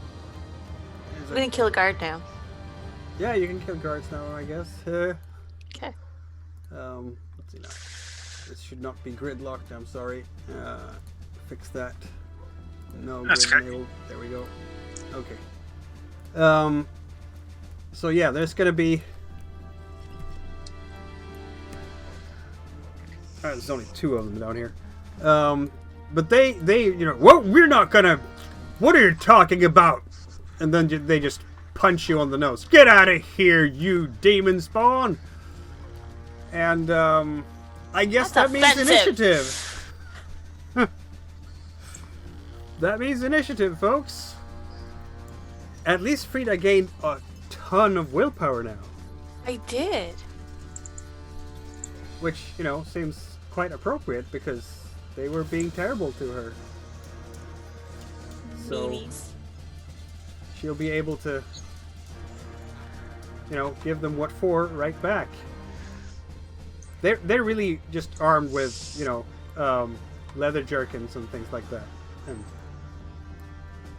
one of them has like a short sword and the other has like an axe.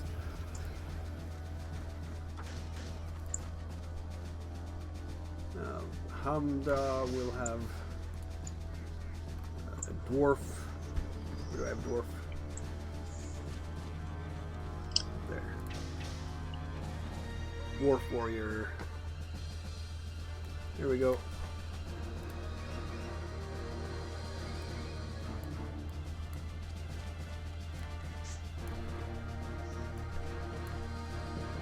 So there, Brennar is somewhere in behind there, I'm guessing. Yeah, there you go. Right, so what initiative do we have here? I I'm a got 10. 2.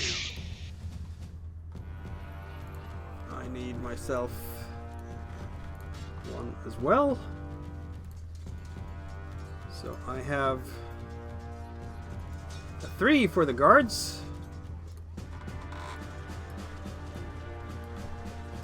Jessica has a 2. That's great. That means that you will in fact start. And I'm gonna say that obviously since they punched you on the nose, you are already in melee range. Oh, there's a minor correction there. I think Marita's got the 2. Oh. Yep. Okay. Marita has the 2. So I'll put that towards there. Where's Jessica's? The thing. I was having trouble figuring out how to draw cards again. Okay, shall I deal one for you? No, I got it now. It's an 8. Ah, okay. You're not first. Alright. And Brennar is what? 10. 10, okay. Brennar is old man fast. Exactly. I'll give another one to me for Hamda. Probably still nursing my snout. There should be another card for me. There we go. No. It's saying that I can't distribute more cards. Hamda will be number 9. So Hamda will be after, well, before Brennar. But that means that Marita is first then. What do you do? Alright. Can I quickly bandage up this gaping wound in Frida's snout? Like, can I use the healing skill, or does it have to be magical healing to happen that fast? That's a good question. I don't know that you can actually do healing during combat with a skill. I would think that you can't. But let's double check that. So we learn for the future. Yep. Healing. Save a life. Recovery. If you apply your healing skill as a slow action. Okay, there you go then. Awesome. Alright. So I will go like, okay, hold still, this is gonna hurt, and I'll basically bandage it. This is gonna hurt a lot when it comes off because of your fur. But I will use some of my my bandages as well to give me a gear bonus. That gives you a big gear bonus indeed. Thank you.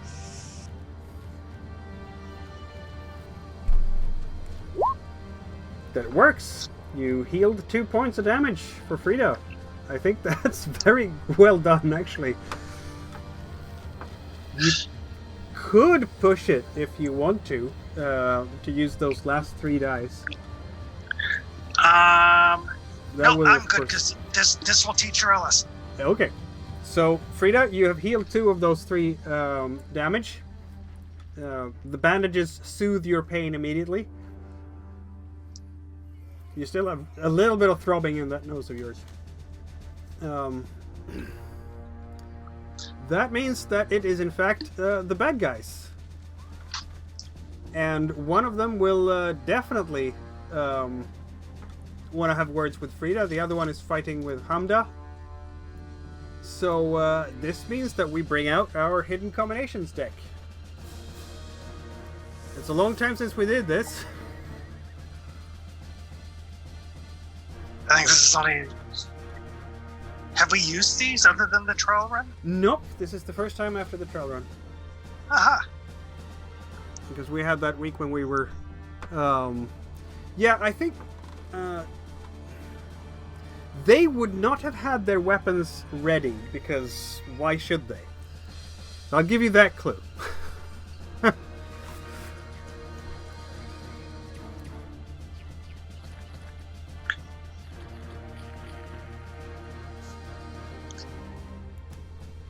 There we go.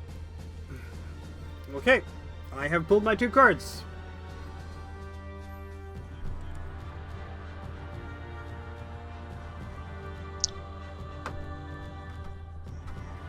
Can you find them easily?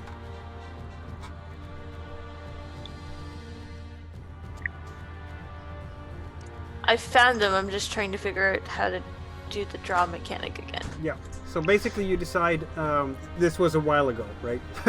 Yeah. No, I know which ones I want. I just can't figure out how to draw from the list. Oh, you just put them out on the okay. table, and they will be flipped upside down.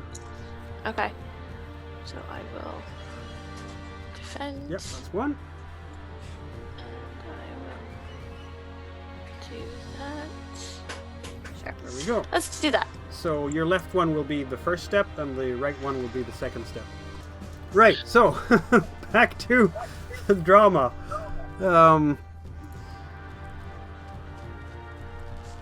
We were, did you, Flipping so you cards. had put the cards in the right order? Was that where we were? I think so, yes. Yep. Okay, good. So I'll flip my cards. Whoop. Do I flip mine now too? Yeah. So I have a prepare, because they have to bring out their weapons. So I have a defend and an attack. Okay.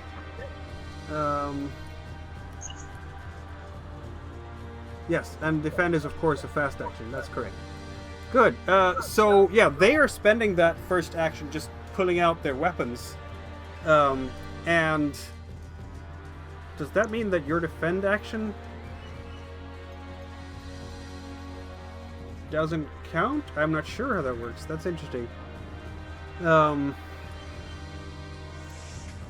I'm gonna say they're attacking and you're defending, and then you'll be attacking right back. So Yeah. Fort guards.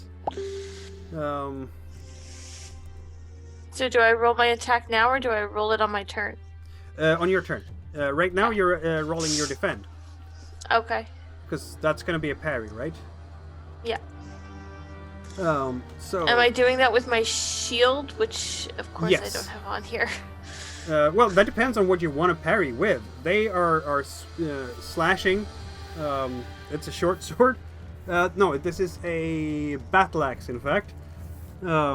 So it's going to be a slash, and if you are parrying with your... No, it doesn't matter, weapon or shield. If you're parrying with a weapon that doesn't have parrying ability, then you get an All my aid. stuff has parry. Your longsword has parry? Yeah. Yeah. I specifically did because I took the shield path. Right. Yeah, then it doesn't matter in terms of the pluses or minuses you might get. Okay. But obviously, if anything breaks when you're parrying it, you can, it might be better for you to have the shield break. Okay. So I'll roll their attack roll then. My shield's not added into my gear yet. So do I just use put your shield in as your gear.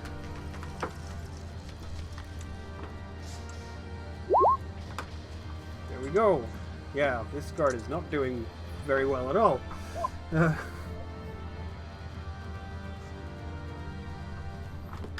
It seems that you don't even have to do the defense. Oh, really? Yeah, he missed. He's swinging with his axe against you. Well, I'm probably pretty hard to hit because my shield's got the deer antlers on it, and then I've got a massive arm length reach. Trying to reach in there, and it's just too much entanglement. Those deer antlers are really weird to this guard, who's just kind of trying to swing at you, and it ends up just being swinging in the air without doing much damage at all. I might push that one though. I don't know. If I do that, what happens then? Nah. Well, he's kind of cornered, so I'm gonna have him do that reroll. There we go. Yeah, that still didn't do anything. Flailing with no result at all. Instead, he does get 1 point of damage on himself because he in fact manages to catch his arm on one of those antlers on your shield and cuts it open a bit. That's a great idea, putting those on. Yeah, right? Seems like it. So that's your turn then to attack him. Okay, I'm He going does to not attack have with my an long action sword. to defend because he used his action to draw his axe.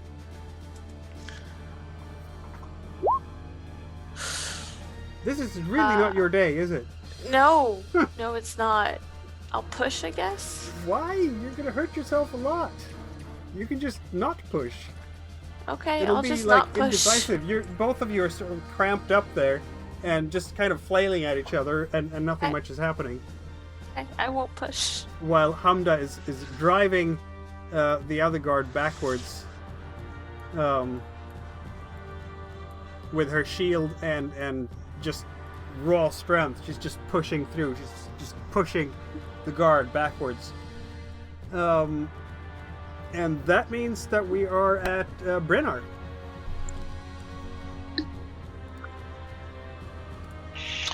All right. So Brainer is going to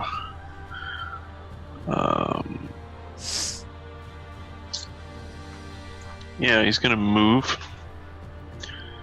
to here and try and see if you can squeeze in that new space that just opened up. Yep. Yeah, that's a bit of a squeeze, but you can get in there. That's a fast action. Okay. And that's pretty much it. Alright. New turn then. Marita's up. Okay, since my staff has a range of near, could I, like, poke at the guard from behind Frida? You can. Alright. That means that we're entering melee. That means that we're drawing our hidden combinations. Yep. Okay. What should I do with that? I'll do this and... I'm counting on the fact that I have reach over. Yeah, you do. Which is a bit, annoying. There we go. Okay, I put mine out. Okay, I got mine. Yep, we flip. I have a defend and an await. Alright. Cards are small to read. In theory, my first card here is a hinder. Yep, Because my staff has hooks, so I'm going to try to... you can do that. You can do it disarmed. Hook. Or, Yeah, I'm actually going to try to hook him prone. Yep. So, show... I will, of course, defend. I believe you can defend from a disarm, can't you? Target can parry or dodge. Yes, indeed. He needs to have a shield to parry, because I'm doing the shove. He needs to do... Oh, you're doing the shove. Okay, then parry requires a shield. Yeah, it doesn't have a shield, so he will do a dodge then, without lying down, which means a -2. Attacks against the crow. Okay. Yeah, I'll do the. Oh, there we go.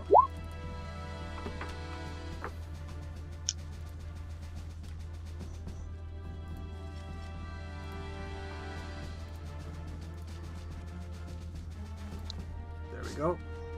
Delay. Boop. Yeah, that didn't work out. The fort guard is trying to get away from the staff, but your reach is just too long. Sucker. So Right, you if your opponent has higher strength than you, then 2 successes are required. Otherwise, 1 is enough. well, you did get 2 successes, so Cool. moot point. Even though the guard then- is probably stronger than you. So From, I yeah, don't know. the guard falls over. Bam. Do not underestimate my usefulness. I have a strength of 3. You He is do. distracted by the wolfkin and the antlers anyway. Yeah. So, bonk, there comes a staff from behind, hits the guard over the head just in the right spot. The guard falls over and is now And prone. then, right. And hinder is a fast action. Yep. And then my slow action is I'm going to hit him while he's prone. Okay. That's pretty cool. Yeah, this guard will probably not have any actions left, and then bad things will happen. You do get a +2 then for your attack, as the guard is prone.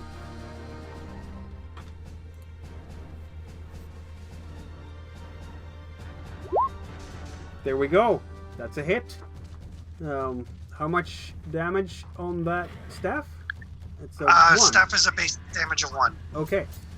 I do have some leather armor on this fella. Oh, there we go. Armor has... Let's do a armor roll. Roll! Ah, the armor does in fact protect this time.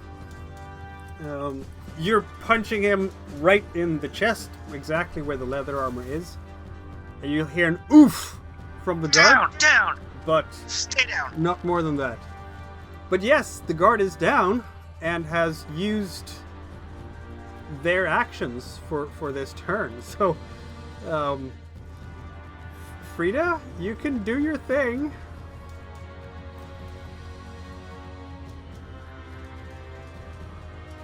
You can just Do I attack need to him. pull cards? You don't have to. He's out of melee right now. He's down on the ground and can't defend himself. So you get a +2 when your attack.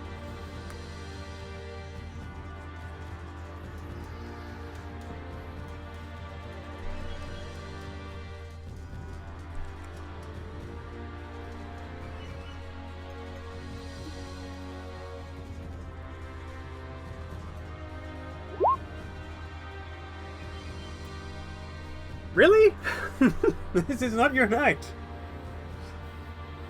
How many dice? You've rolled this pool like 3 times now without a single success so far? The dice hate me tonight. I don't know why. They definitely do. This one you can push. You're not that hurt. They hate me. Oh, I remember one thing. Did you mark that you're... Because you don't have 6 strength. You have 5 strength, right? You've taken a point of damage before, so your base dice should only be 4. So, please re-roll for that. Yep. That might also give you a success without the push. It gave you 3 successes! Yay! That's it! Bam! Yeah, your longsword does a base of 2 plus another 1. That's 3 points of damage to that guard who's lying prone. And the armor protects nothing, and is in fact really broken now because you slash right through it. You do Apparently, 3 I just need a Marita to knock him over for me. Yeah, no, he's That's already. right. Yeah, exactly. He's down, and you slash him. And then Frida just viciously. keeps slashing him in rage. Yeah, no, he's. You hear a gurgle. It's just your sword just cleaves right through his torso, and he's done. There's So blood on the dungeon floor now. as a fast action, Frida leans down and goes, "I'm not a puppy." He's like, gurgle, gurgle, blood coming out of the mouth. Brennar. Oh, I think Hamdar goes first, doesn't Yeah, she's. For simplicity's sake, I'm saying that they're just wailing at each other right now. No one is having the advantage, really. she? Alright, well, Brainer sees an open torch. Time for him to do what he does best. I'm going to killing spend... people hard. Well, let's see if Hamda can spare you that. I'm just gonna roll it for giving her. 'Cause that's a willpower point you'll never get back. That's 2 successes versus a fort guard. Where did the fort go? Oh, I always put them in the wrong spot on my... there we go. So the fort guard will do the parry thing.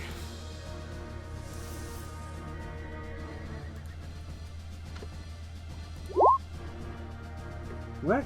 No. Oh, I didn't take the right... There, sorry. There we go. Yep, didn't parry at all. So that is... Hamda's weapon is... I think it's also a battle axe. Yes, it is. Which does 2 points of damage plus 1. That's 3 points of damage to the guard. The guard is down before Brennar gets there.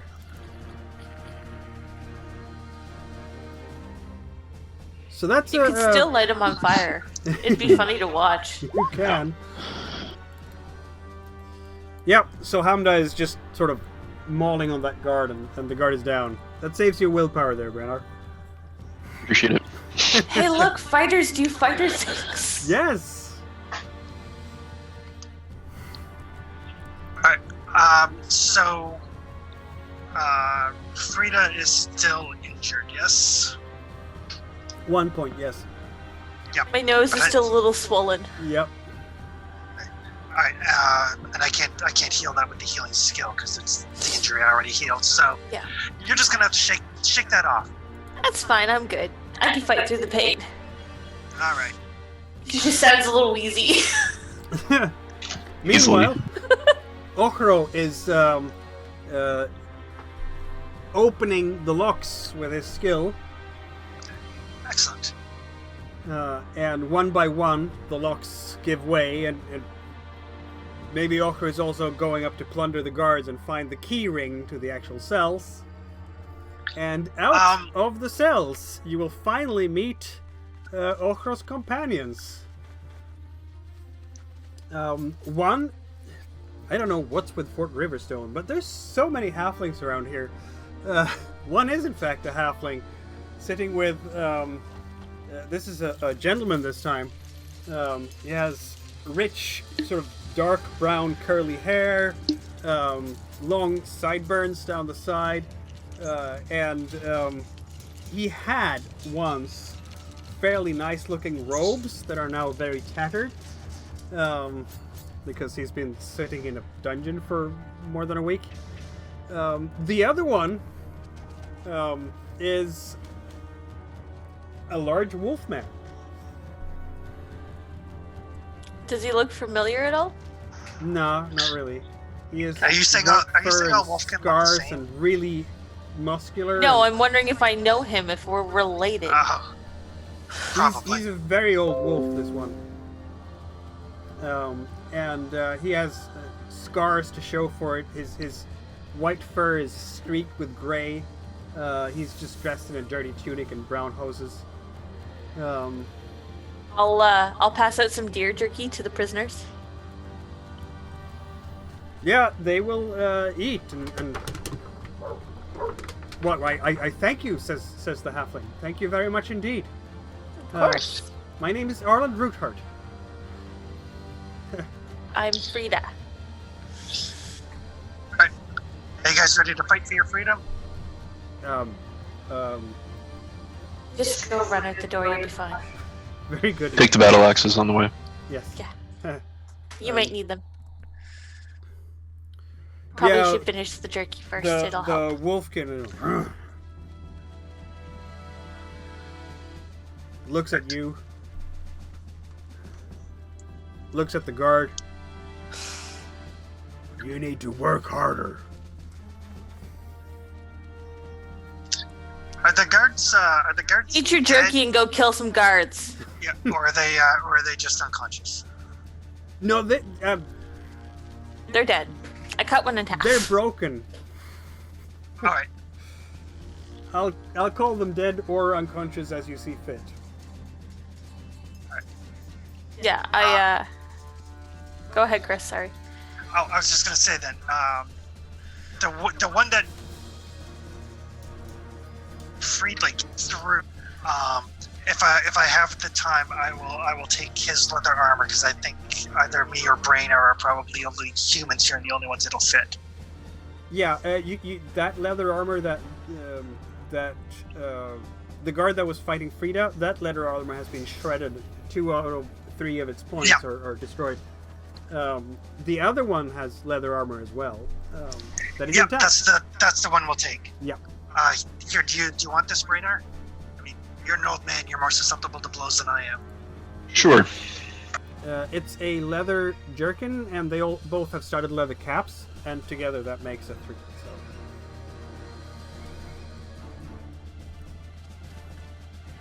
But the leather jerkin itself is only 2 points of armor. Can I take the leather cap off the other gentleman at least? Yeah, for sure.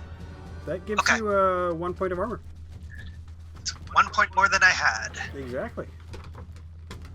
Never know when that might come in handy. That's right. So, are you going up again then? There's nothing else down here, is there? Not really, no. Let's go find Lady Lorinda. Sure, yeah.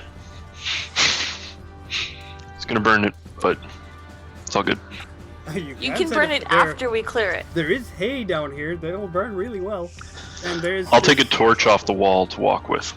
There's, you can burn it after we clear it. There's this ladder that goes right up into the roof. There is a hatch in the roof. In the ceiling. Okay. Go up through then? So your choices is going back out the doors or up this ladder? The hatch probably leads into the keep proper. Yeah, let's go through the hatch. It would, yes. I guess I'll go first. Alright. So, hatch? Okay. Yeah. Hatch, indeed. That means that we will, in fact, switch maps again. Before we leave, I look at Old Man Wolf and I say, eat your jerky and go kill some guards. Alright. I'm ready. He is big and muscular. Do either of them look like they were actually injured or just kind of malnourished? They're just kind of dirty and... Okay.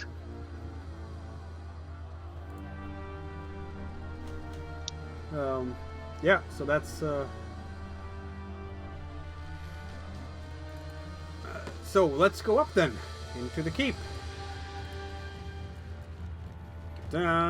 You will be coming out. Who was the first one coming out? That was Frida? Yes. You're taking point. There you are. Yep. Coming out. And you will not be alone up here. I didn't imagine I would. Yeah. There's the thing with, guards. I'll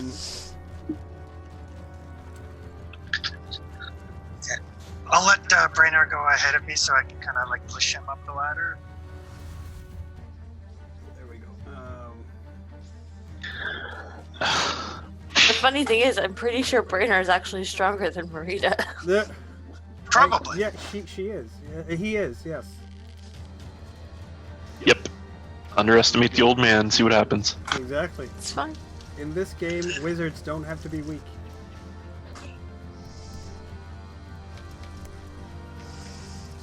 3 guards in here.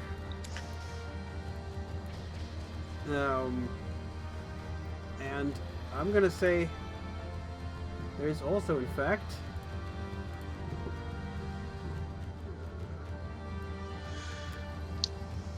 Lady Narinda. Oh, Behind the desk. You've come up, in fact, in her office. Awesome. So That's you're coming up convenient. there, and she's going, "What? What are you doing here?" And the guards are turning around and seeing you.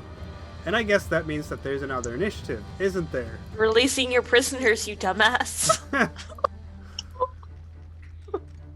This will be interesting. Alright, dumbass demon worshipper. So I'm gonna take some. Do grab your initiative card, Freya. Yes. I will take mine. Did I do the thing? Yes, I did the thing. Yay!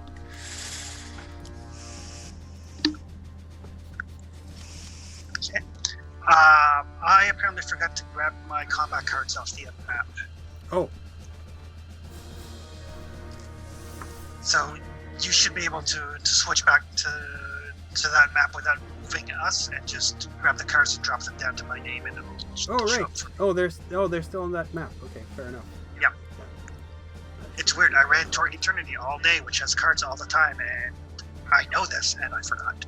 I don't see them on this map. That's interesting. They're not there. Nope. That's weird. Maybe I deleted them. I was gonna say, because I got mine back. Huh. And mine were the only ones I saw in there. Yeah, they're not on that map. Oh well. That's interesting. What cards are you missing? I'm missing the hinder and the attack. Right, because that's what you were doing. Let me check and make sure I don't have 2 things. No, you don't. No. Okay. Can I duplicate those for you? Just give me a sec. Let me just see if I can figure out which deck here is mine.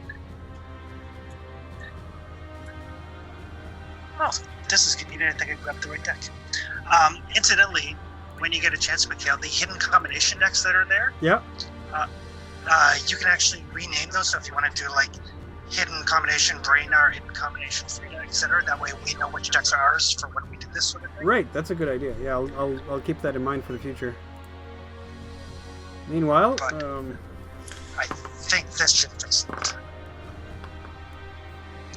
I can't hide. Wait, yes, I can hide it up there.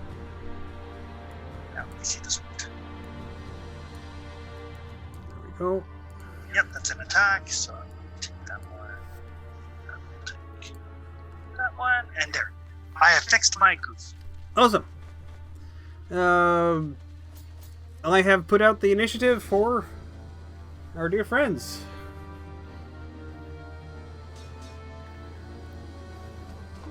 What's your initiative, Frida? Given that you're like there. Why is it?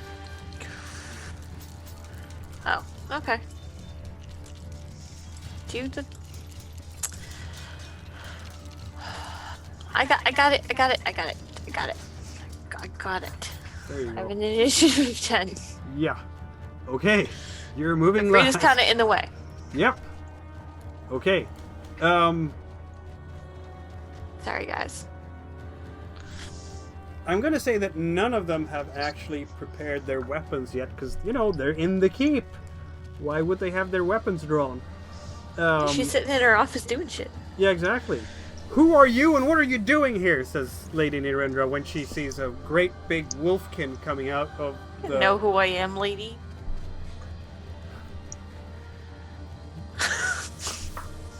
Rita's got no filter. Yeah. What are you... What's happening? What's going on? She's gonna give you the benefit of the doubt, apparently. We are Meanwhile, Brainard comes investigating more demons. It's not up, technically a lie. investigating more demons. Yes. Roll manipulation. You're buying time though. It takes a full, Yeah. turn, I guess. Breenar is She coming use up too. Couldn't she use? Oh, that's to be threatening. Never mind. Yeah. Exactly. I'm not trying to be threatening. This is definitely. Oh! And that's when you succeed. I can't hit shit all night, but apparently I can lie. That's great. Well, we'll see what Lady Nirinda has to say about this. If she understands that you're full of it. Nope. She does not. More demons, she says. And looks Yes, very we believe the concerned. Raven Sister is another demon. It's not a lie. Well, I'm very happy you're here to tell me these things. Who else is coming up now? Is it Marita? Is it Hamda? Might be Hamda? Because I'm buying time. I've moved out of the way, I assume. Marita mentioned that she's pushing Brainar up, so I'm assuming she's next. Okay. So Marita's coming in? It's a Brainer and then Marita? Yep. Right? And then Hamda will be... Because I've apparently bought enough time to get us all into the keep. Yep. I don't quite know how that happened. Neither do I. But that's okay. If I can't be scary, at least I can be calming. Yeah, exactly. Hamda is coming up as well. Where is this demon, says Lady Nirinda. In the temple. Very well then. I'm not lying! She's not. You two follow them. She tells two of the guards. Are the halfling and the other wolfman, are they coming up through this with you guys? No, we told them to go kill guards. Okay. Yeah, we told him to go the other way. Yeah, okay, then Ogre is with them as well. So, because I'll let her it's guards leave. Yeah. Yeah, the guards start moving. They start moving out. You know what? I'm going to recall all the initiatives because this really got very different from how I thought it would turn out. So we'll draw anew when it's time. So the guards, these two guards leave. No, I And screwed you up. are not I meant to leaving give with it back them? to you, and I didn't. You're not leaving with them? Lady Nirinda is looking at you. What are you doing here? Go with them. Deal with this. I have a goblin attack to think about. Marita is just sitting back watching this like a tennis match because this is not going the way she expected either. We will meet them there shortly. Brainar goes towards the entrance of the door Yeah. and Closes it. closes it. Lady Nirinda is starting to understand that there is something strange and amiss here. What are you doing? Are there any other exits? The one right next to the dwarf and past you. Exactly. Going through you, basically. Oh, okay. Perfect. Frida will move slightly closer to Lady Nirinda. Yep. We have other cultists to take care of first. What are the cultists? Where are they? I think you know exactly what I'm talking about. I'm sure I do not. What was your relationship with Miss Elda the Wise before you die?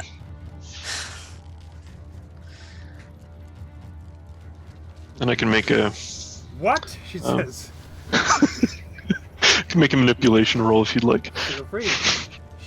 Now you stepped on something that was very tender for her. Manipulation.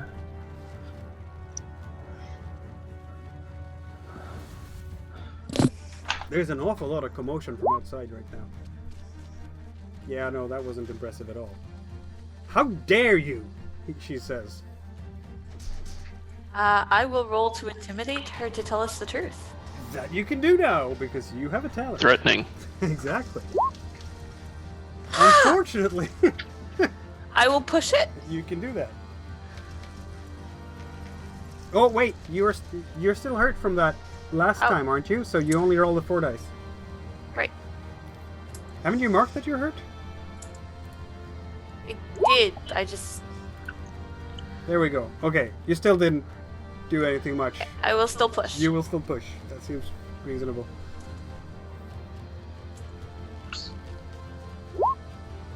There we go. Still didn't do anything. No. But I didn't hurt myself. You didn't.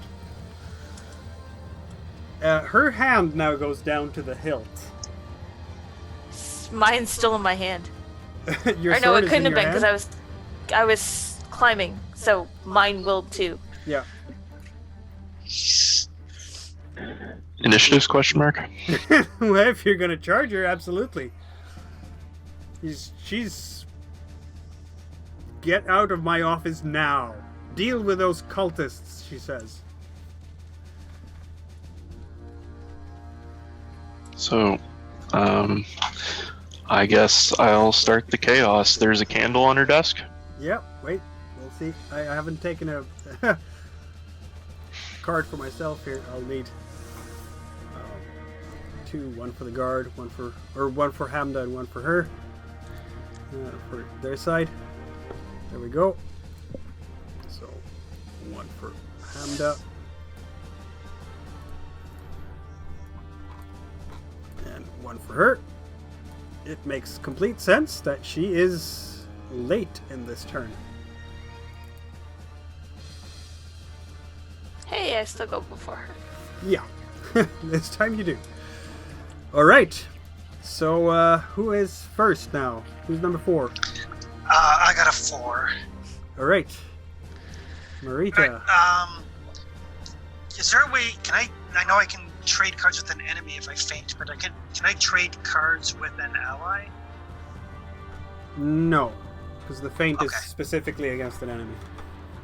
Okay. I will wait to see what happens. I'm gonna pull myself another initiative card, simply Marita's like, what the fuck? I don't know why it does that. Alright, you'll wait but see what happens. That means that who is number 5? Renner? No, I think that's Hamda actually. Yep. Hamda goes up towards her. Your foul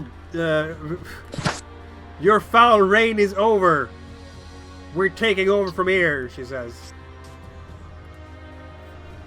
Behind her shield. But she's not attacking her yet. That's a move right there. I think maybe Hamda is hoping that Lady Nerida will sort of surrender without a fight. She is outnumbered. That's 5. Anyone has 6? No, that's Nerida. Next then. She pulls out her sword. Never. No, you leave this keep. You leave me alone. You leave Fort Riverstone, or you never come back. I will, in fact, roll manipulation for that, just to see if she can intimidate you to leaving. Probably can't. She has a minus 1 for being outnumbered, and 2 for trying to tell you things that you really don't want to do. Yeah, nope. Has no effect. Well, at least you tried to solve it peacefully, right? Tried. That was her thing. Who is number 8? Me. Okay. Okay, so I'm gonna move closer to Lady Nerida. Can I get all the way up to her? You can, yes. Okay, and does There's that the take my guard whole here. action? That's a fast action. Okay. And I will draw my weapon. Okay. Yeah, the guard is also drawing the weapon, and, just trying to be defensive. This guard has a shield and an axe, and is looking around for, where this guard should be. Since Frida and Hamda are the ones who look really well armed and fightery, the guard will pay more attention towards Frida. And I will look at Lady Narinda and say, we will never leave this town in the hounds of demon worshippers. Filthy lies! She snarls. Really? Because I don't think so. Marita's up. Isn't it Brainard's turn? Yeah, I think it's Brainard. Oh, it's Brainard. Okay, sorry, yes. So, one of them's gonna go on fire. Oh, who will that be? Probably the guard. The guard's a good idea. The guard, or do we want to not even let her get her sword out? I want to make an example of her if I can. She has her sword out now. Oh yes, thank you. Yeah, so I'm going to use immolation. Mm-hmm. And basically take the flame that's on the desk, and it's going to politely hop over to the guard. Yeah, you're invoking the fire spirits and connecting it to his own blood. You're just reaching in there with your will and ripping those two ethereal elements together, whether they like it or not. So I am spending 2 points of willpower to cast. Are you actually spending 2 points of willpower, or just one of them? It is rank 2, so I have to spend 2, Okay. don't I? Yeah. No, you'll actually have to spend 1. Yeah. Oh, okay. Well, you know what? I really want this guy burnt to a crisp, so we're gonna say 2. All right. So 3 that's points 2. together. You roll 3 dice for that. Yeah. Because you get that extra for being half elf. Yeah.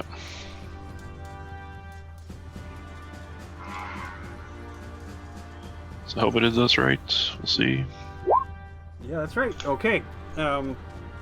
You're reaching out for these energies, channeling, finding that vibration inside the guard that corresponds well to the flames, ethereal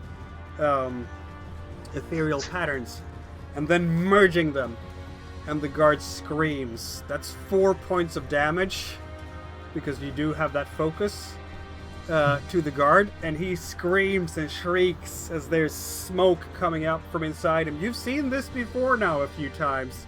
It's coming up from inside his mouth, and he's all red, and then he's just collapsing and just shrieking in horror as he is in fact burning from inside out. And yes, there is flame. There's, with this much power that you put in, he is you can feel the scent of burning flesh as he just goes down. And Narinda's looking at that and just absolutely looks shocked. That means it's Hamda's turn. I guess Hamda will try to disarm Narinda. Why not? That seems like a thing she would try to do.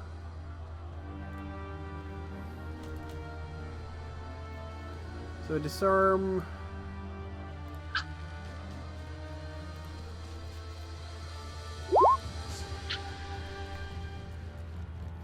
That seems to succeed very well indeed.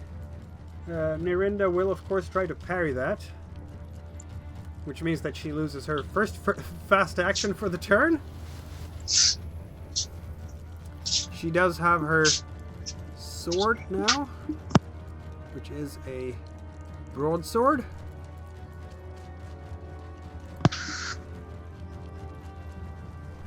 Broadsword is... Yep, it's also a very well-made broadsword. There we go.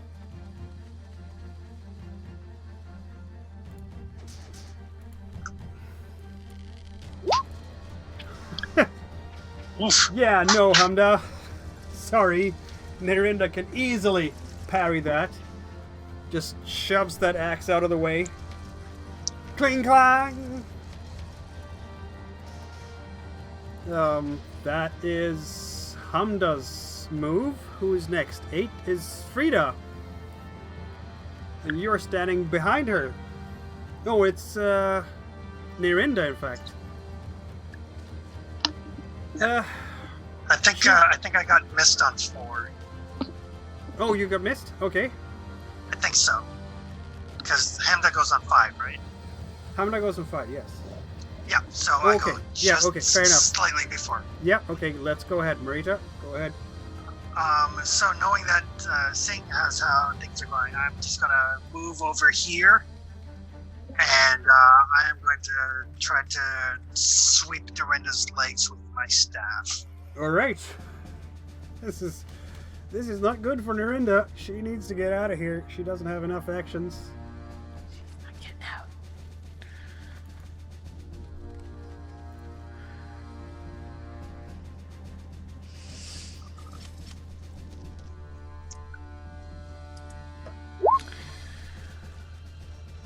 Nope. You can push it. I will push it.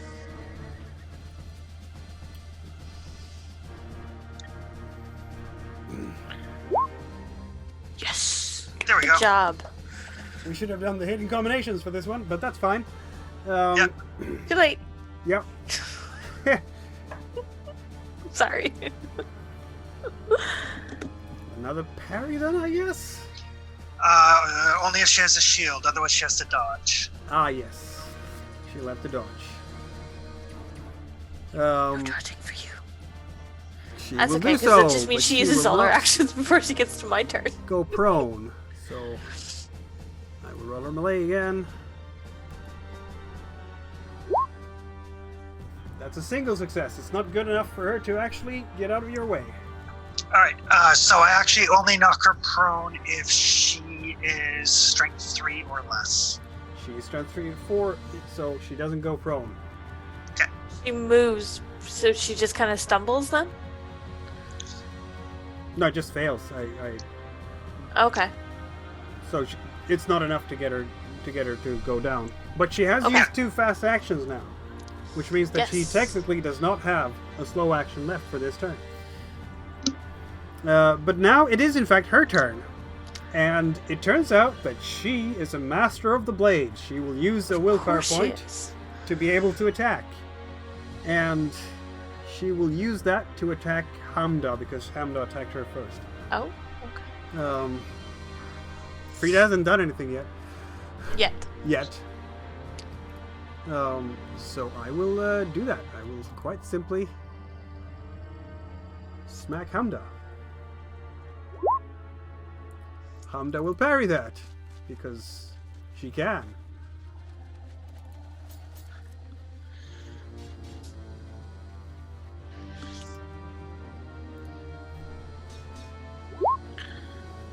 Wow, that's 3 successes for Nirinda and 3 successes for Hamda. Cling clang!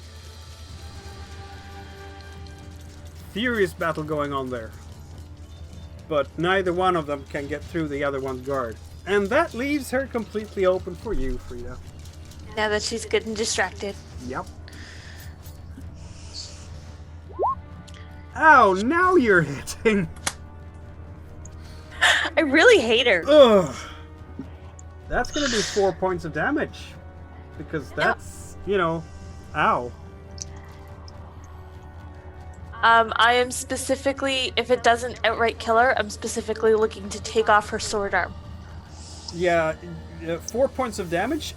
Feel free to roll a d66 for her critical wound. She is officially broken. Yay!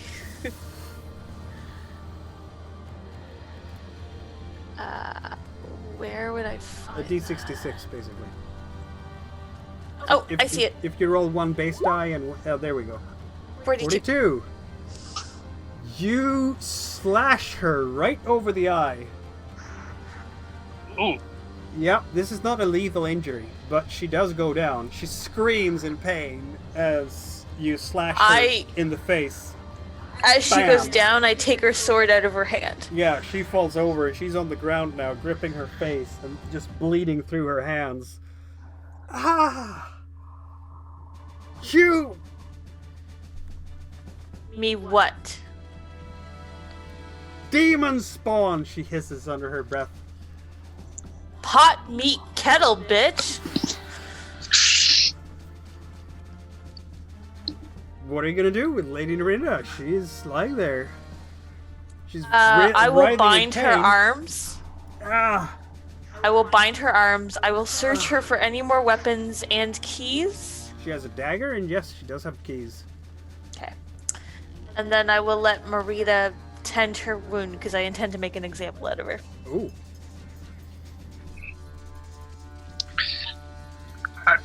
So I will. I can tell you, if you had rolled 43, that would have been a lethal wound. Oh, really? Yeah. That's exactly the cutoff point. So, Lady Narinda, why don't you tell us what exactly is going on here? Because that's going to go much better for you if we know. I don't even know what you're talking about, she says. What was the deal with you and the demon? I had no deal with any demon! She's Like, screaming at the top of her lungs right now. Your lover that immolated herself? Yes! What about You were her? beheading people to feed blood to it? She tricked me! She tricked all of us! That's going to be insight. Go ahead. Note that she's broken. She cannot roll manipulate. Yeah, she's speaking the truth, as far as she knows.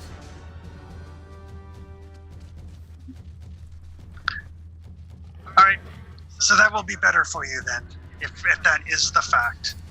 There's still the issue of the unfair taxes and the people having had enough of that. But at least you're not in league with the demons.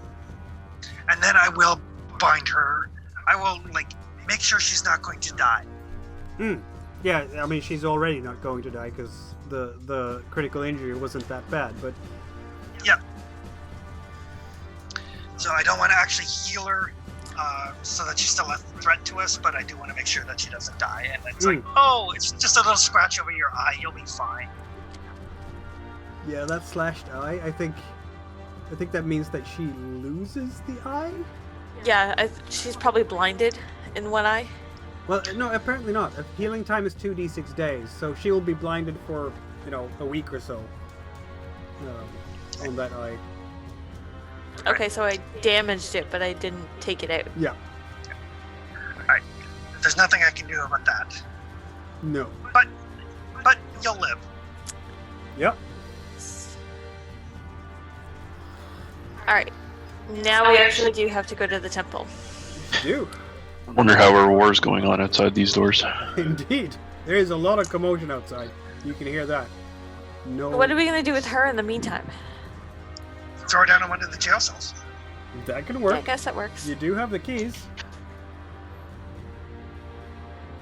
She's cursing you under her breath as you drag her down there and put her in one of the cells. And then lock it up. As we go, I'll be like, you know what? I actually did kind of like you, but taxes. You were She's feeding just a looking demon. absolutely incredulously at you. Okay, I didn't actually like you at all. I'll make sure. And then she spits in your general Raynor's direction. probably going to be the last one to leave the downstairs. Then she spits in your general direction. I'm going to gag her before we leave. Mm. Yeah. Yeah. And so you return back outside the keep. And the scene there is one of, well, mayhem. If I could add fires to this map, I would. Maybe there is an asset for that. I don't know.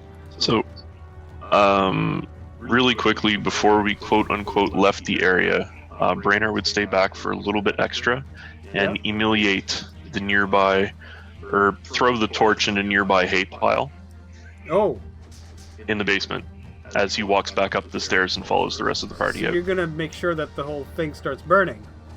Yep. But she's locked in a dungeon now. Yep. I'm gonna say like this, because this is very close to just outright cold blood killing someone, which is kind of what you're doing. Roll an empathy check and fail, otherwise you can't do it. Okay. You need cold-blooded to do... Cold-blooded? Yeah, Okay. that's a talent. Yep, it's a talent to murder people in cold blood, and unlike all the other murder hobo games. Yep. You failed. You can do this. You don't have a lot of empathy, do you? You just tip it over, and it starts burning. Rainer's been alone for far too long. Yeah. I Being think a so. hermit isn't necessarily conducive to developing empathy with other people. Not whatsoever. That's a talent you should probably take, though. It sounds like one you might want to develop at some point. Yeah, so as I said, if I had some nice like fire markers that I could put out here, but I don't think I do. Because there is fire. There are farmers and townfolk running around with pitchforks, spears, axes, whatever they could lay their hands on, including the spears that you have made, by the way. Yay! And they're fighting off. So townsfolk, and they're fighting Rainer, against you should a probably group call of, off your goblins now.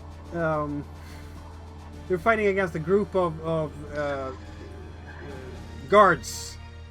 I'm just gonna put out. Hold them off. I can't call anything off. You're just supposed to be let loose, and they do what they do. There's a townfolk person. Fair enough. Yeah. They're fighting, ironically, just outside the temple. Is a big fight going on, and I'm just going to mark it with a couple of figures there to show you where they are. Up by the actual palisade, there are in fact a lot of fighting as well, because goblins are there. I'm just going to put out some goblin to mark that they are up there. And making Let's make our way to the temple, I guess. a lot of noise as well, and you can hear the clashes of arms going off. Can I have a scouting roll from the one of the company that has the best? I think that's me.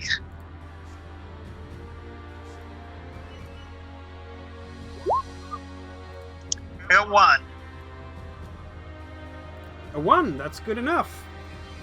As if this mayhem was not enough. Because it's not. As you're coming out of the keep and you're sort of moving off towards that general direction, Marita catches the glance of more mayhem. South. I don't have a good marker for that, so I'm just going to use this one.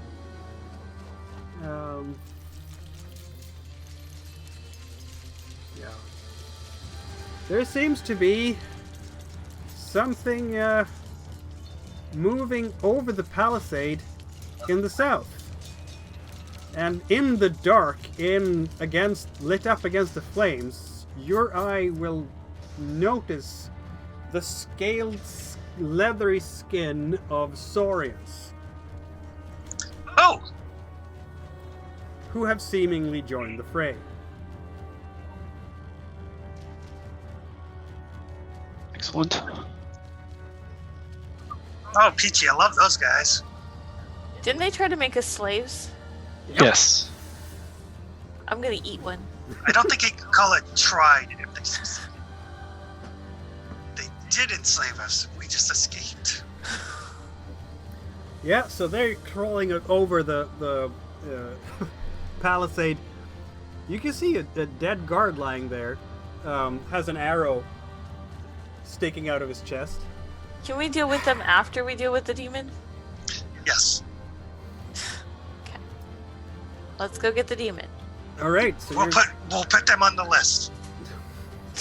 It's getting to be a long fucking list. It is getting to be a long list. We completed 2 things. Yay! That's right. So you are marching towards the center then, where the mayhem is. The mayhem I is assume between the you goblins and the temple. leave us alone. Say again? I said I assume the goblins leave us alone. Yes, the goblins are leaving you alone, but they are throwing torches at every single place they can possibly imagine at this point. I will grab one of the goblins and say, like, not to the inn. Unless the inn is already on fire, in which case I'll just be like,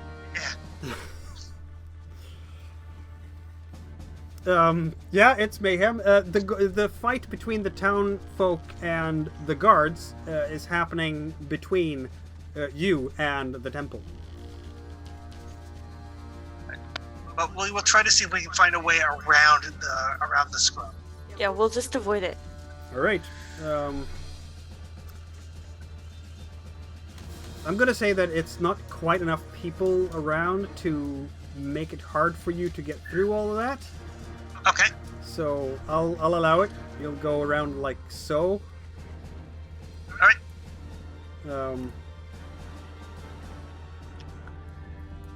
From there, I think I would want to have a move roll to get up to the actual gate of the temple. All of us, or just one of us? That's a good question. I'm gonna say all of you, yeah. Because it's always a possibility that you get sort of dragged into the kerfuffle. I'm gonna push mine. You do that. There we go. That's better. Right. Yeah, exactly. You don't even get hurt. You're all getting through there. Absolutely. I suppose I should roll for Hamda. She might get dragged into something.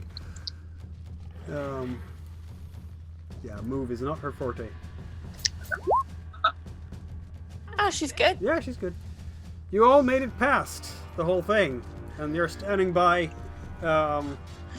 the gates to the temple. There's a couple of town folks there shouting and waving their spears about, saying, "Free the town from the demonic oppressors!" Let us in and we'll do Rosalind that. is also standing there. And in the shadows, underneath all of this, is the Raven sister. And she's kind of looking on and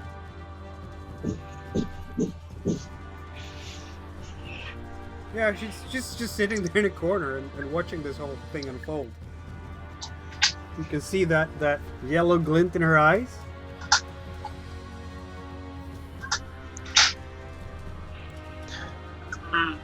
Somebody who's better than me do an insight roll. Sure.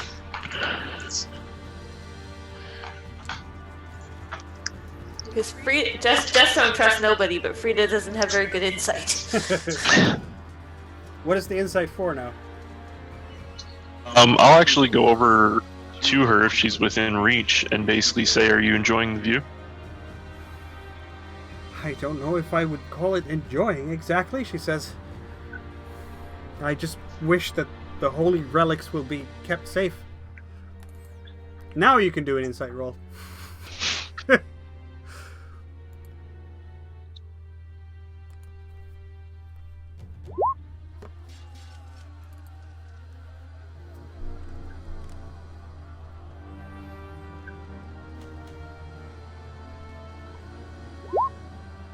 She seems earnest enough.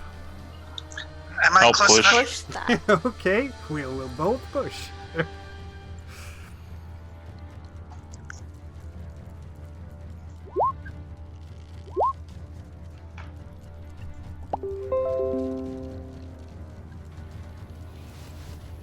Oh, yeah, you succeeded well with that. So there's a lot of dice here. There we go. Whereas one, I have to take, wait, two there. Okay, there we go.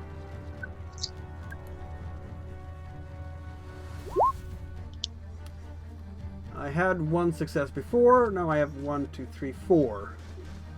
She seems perfectly earnest.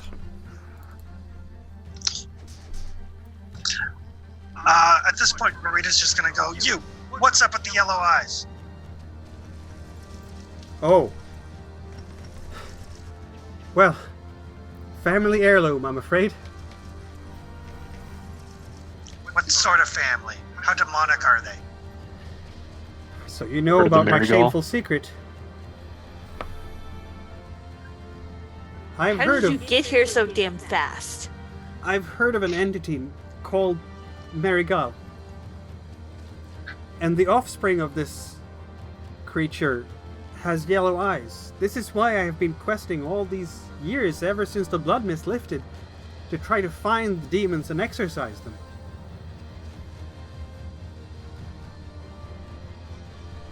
Insight! Feel free. Okay. Frida does not believe that for a second.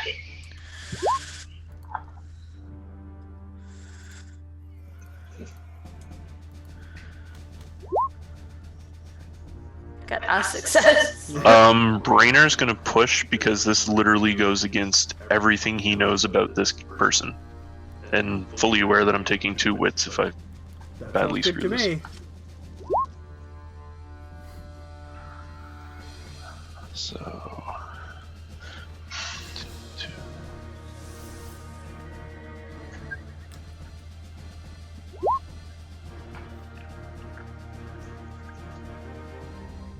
Oh, I rolled the wrong dice pool. Sorry about that.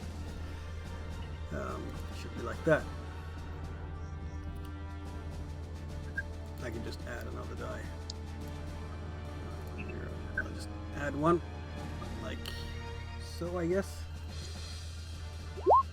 Yeah, so still 4. You pushed, so you have 2. All legends aren't true. Maybe she's right about this. Alright. So you're saying you're not a demon? That is what I'm saying, yes. How did you get here so fast? A sign from Raven, I suppose. I was traveling this direction. Alright. I really didn't know anything about the altercations until I got here. I will kind of reach down and grab the holy symbol that Raynar made me. And I will spend 2 willpower to cast Banish Demon. Okay. She's not a demon, it's not going to do anything. That's my plan. So 2 willpower. After 4 successes, it sounds very convincing. Alright. So if she is a demon, Yeah. she's gonna take 1, 2, 3, 4, 5 points of damage. But how do you motivate your Sorry.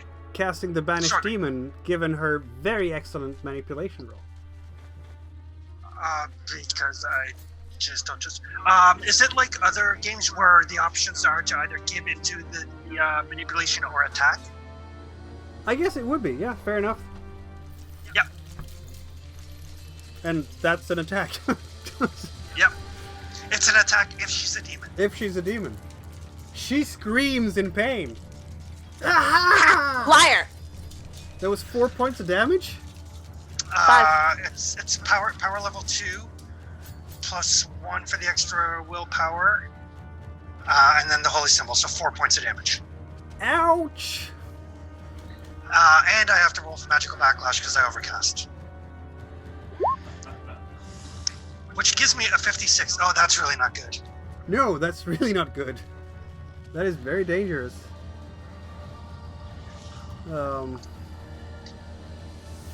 Wow.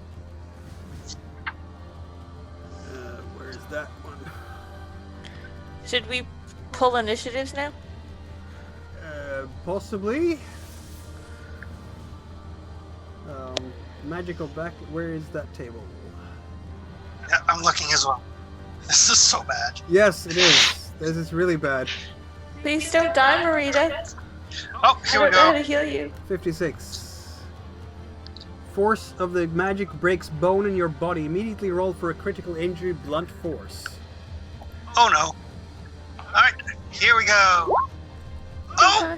No! Oh! Ah! I think my head exploded. I think my head exploded. Yes, it does. Literally. Yep. That was horrifying. That's a crushed skull. That's Oh, no. insta death. You're Marina's doing this dead. to the Oh, no. banish the demon, and your head just cracks from the magical energies flowing through you. So Frida knows nothing about magic. She's absolutely freaking out, and she's convinced that the demon standing in front of her just killed her friend. Well, the demon is shrieking too. And Marita now falls over in a lump, and just... I don't even know if there's any external bleeding or anything, but... Yeah. Are we in initiative? Because otherwise I'm just swinging at her. I think that might be a good time for initiative, yeah. Gee, and you hurt her so bad.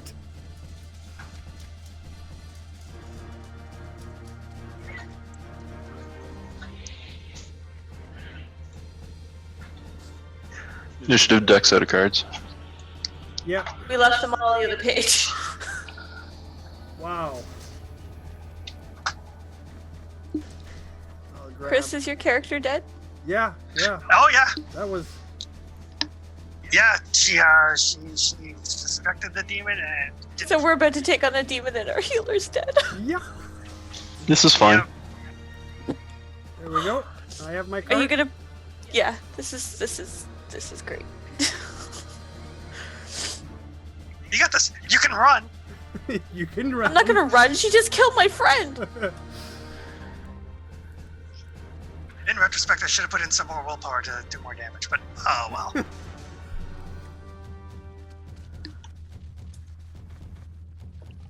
Well, someone has initiative before her. That's me. Yep, and I'm at 10. So I'm gonna just swing. And Okay. she's on the ground, so I get an extra +2. No, she's not on the ground. She's been staggering backwards from Oh, the pain. yeah, I swing. Yeah. I need to... How do I... And I hit! You do. I'm gonna dodge that because... Ouch. No dodge. And I don't want to end up prone, which is a problem.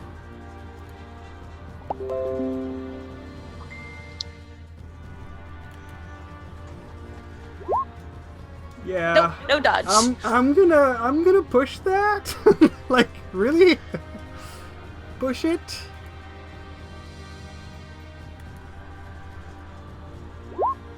One success. I had 2. Yep, you have one success that goes right in. Marta is hurt in her agility as well. You do 2 points of damage. So that's 6 so far? Yeah. Yeah, you do the 2 points of damage and feel free to roll on the critical injury table. Woohoo! Yay! Avenge me! Exactly. I will! 26. 26 on a slash. That means that you cut Marta over the mouth. Spoof. Oh! She falls over. Kill my friend! I mean, she's broken now? I'm not leaving her alive. So you're not leaving her alive. No. She just Yeah. exploded Marta's head. I don't trust Clearly. leaving her alive. Yeah. Can I coup de grace? Absolutely, but you'll have to roll and fail with an empathy check because cold-blooded. I don't see it as cold-blooded, but okay. Mm. She just made my friend's head explode. Literally.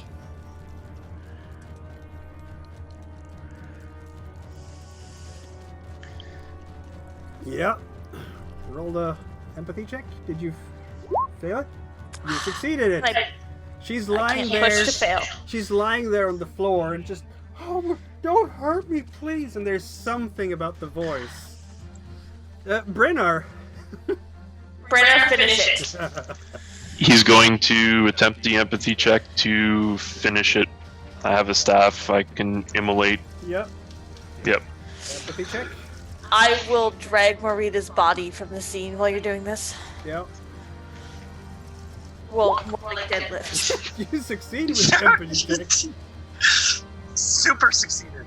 Yes. I mean, there is the next turn. You can keep rolling until you break or I succeed. will. She's not going to do anything, and there's a full mayhem outside. Ha! You Failed that one. Splat! Finally get the courage to take off her head. Yeah. The head just falls off, and there is not really blood coming out of this body. Instead, it's some kind of oozing, mist-like thing, and the entire body starts just disintegrating, melting before your very eyes. Does the mist look like the demon? Not like the demon that you fought before, no. No, this is more like a steam, if you will. And this is just kind of melting down onto the floor, and yeah, there's a really big puddle on including the head, I might add. There's a really big puddle of grey ooze on the floor at this point. Do you need that? I say, looking at Brenner.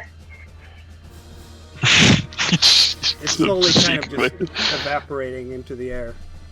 Yep. No. Okay, I will pick up Marita and go back to the encampment, I guess. Because you're kind of done with all this stuff right now? Yeah. My best friend's head just exploded. Yeah. Done. So you're making your way back towards the encampment, through the melee, through the mayhem in the village, and as you get there, I mean, the goblins have magically not done anything to this encampment, which is probably because, you know, they were told not to. And meanwhile, there's bad things happening in the village. I'm not sure who's going to win this one, but since you're not actively involved on either side at this point, you'll find out later, because right now it's 11 p.m. and there's a very mournful howl coming from the dwarven encampment. Yeah, that was... Wow. is just gonna, you know, pay her respects to a noble warrior that Marita really was. And anybody who has half a brain will leave the wolfkin the fuck alone. Yep, absolutely. Wow, folks, what a session. This was such a turning point in the campaign, I'd say. I can't wait to see what you make next, Chris. I have some ideas. You've destroyed a demon, another demon in the same fort. 2 for 2. You're now the demon slayers, aren't you? Yes. You really are. And by the time, regardless of the fate of Fort Riverstone, by the time all this is over, you'll have some reputation. I'll tell you that, because you've done some things. And yeah, so we'll see what happens in 2 weeks from now when we continue this. It's just Brenner and Marita. Yeah. Marita will be missed. There will be a funeral next session. There will. There will. I have to read up on Wolfkin funeral rites. Pretty much. And yeah. If you want to stick around to hear the epilogue of what happened very far south of here, between some key faction leaders, about a week before these events, I should say maybe 5 days before these events, you can do that. It will be streamed on the channel. But for now, ladies and gentlemen, thank you very much for this session, and I will now show you what happens in a different part of the world, if you will. Or happened. This was previously recorded. Let's hope this works now. I haven't tried this before. So, I was describing that it was dawn of Thanks, folks. Spring Rise 6. Can't wait to see what you make. The little group that consists of Kartorda, the Rust Prince, and some Iron Guard and some other people. It's a thing. You've been tracking good night, you guys. A band of orcs Night. across the plains. And where are they going with that ill-begotten stone that your minions have worked for so hard to then pay into the Rust Brother coffers? Meanwhile, Eldog, you've been moving Health Bent for Leather as fast as you possibly can back towards the cover of the forest. Which has been a bit tricky because when you're hauling... I mean, treasure is lovely and all, but in this case, the treasure is stone. Yeah. And it's big rocks. It could have been heavier, like gold, but per, unit of gold coin, if you will, this is probably the most cumbersome load you could have made away with. Yep. But it was all there was. So there you can see in front of you now the edge of the forest, having made your way all through the night with your warband. And to your south, then, obviously, there will be some dust kicked up from the pursuit of riders. So, riders. Have my scouts been able to tell me kind of what numbers I'm looking per, at? unit of gold Yes, coin. Yes, Cartorda, in your retinue, that's about a dozen, right? Altogether? Yeah. I can roll a scout roll, just for the sake of it. I don't have a particular character sheet for you guys there, but I can roll something just to see how much they can see in the distance, because they're quite far away still. They're out of long range. These are plains, so you can see far when the sun is up. Right. Give it a roll. I mean, I'm... All right, that's a 6. I'm going to give them that they can see glinting in the morning sun. As the sun is struggling over the horizon, they will see some glinting from armor. We're going to break the first rule of the evil overlord. We're going to monologue. Your lieutenants are sort of rattling their shields, their spears, their swords, hammering their shields, because they want to see the challenge. He's going to have the stone bearers continue to the forest, because odds are they're either captured slaves or not worthy warriors, since they're doing, basic labor. He sends them ahead, take the stone back to, back to our people, so it may be used for a greater revolution. And then all remaining soldiers were going to stand firm and basically, face these guys down. And then just form a line there, I suppose. Yeah, it's just form a line and just, start a drum column.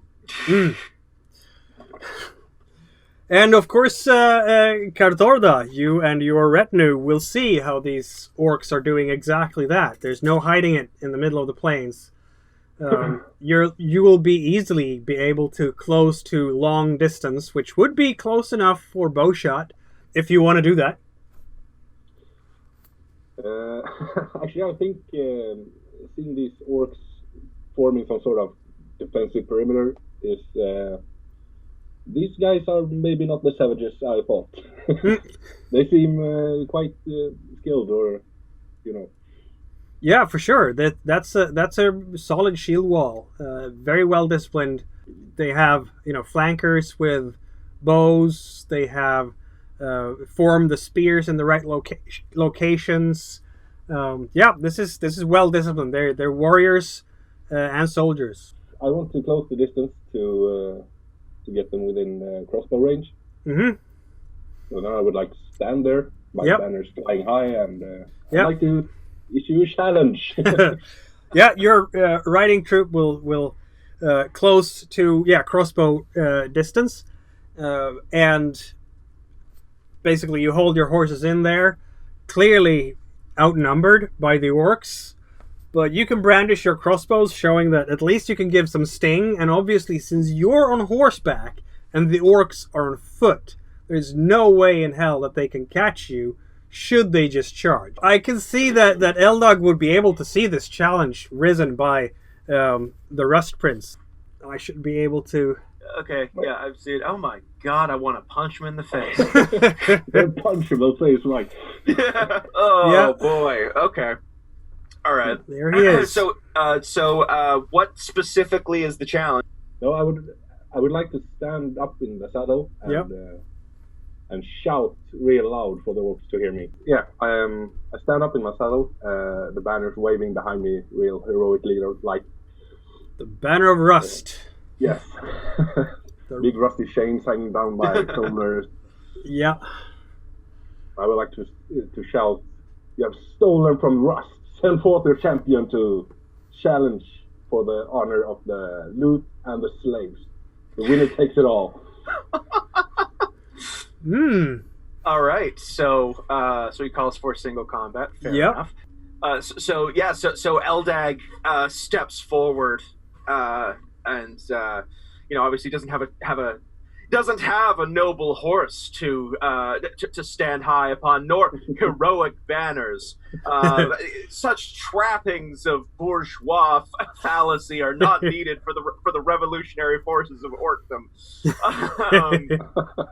So instead, simply steps forward and looks at the prince and says, "We have not stolen this stone. We have liberated it. For it will feed the fires of revolution.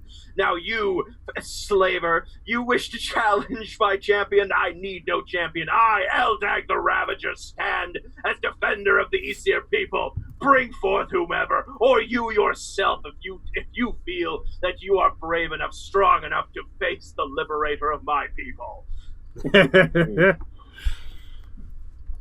I'm terrified in real life. We need to have an initiative, right? For Kartorda gets a 10. Oh. And the orc gets a 2, so the orc is first. Oh, hooray! Thank God. All right, we're going backwards, right? Yes. Oh no! The minute that was happening, it was like 10. Well, I'm fucked. Well, no, 10 is the last in this game. There we go. Yeah. There we go. All right. So yes, that means Eldag is going up there. So Eldag will be marching up there with his heavy armor. But yeah, I like the idea of a big battle axe, berserker style, just kind of like.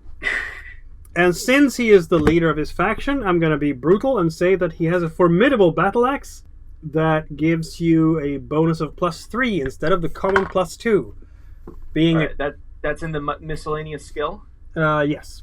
Cool. All right. Being a leader of troops and a warlord, obviously, to the leader goes the spoils. So at some point in his career, he got hit. You can name your axe at some point, of course.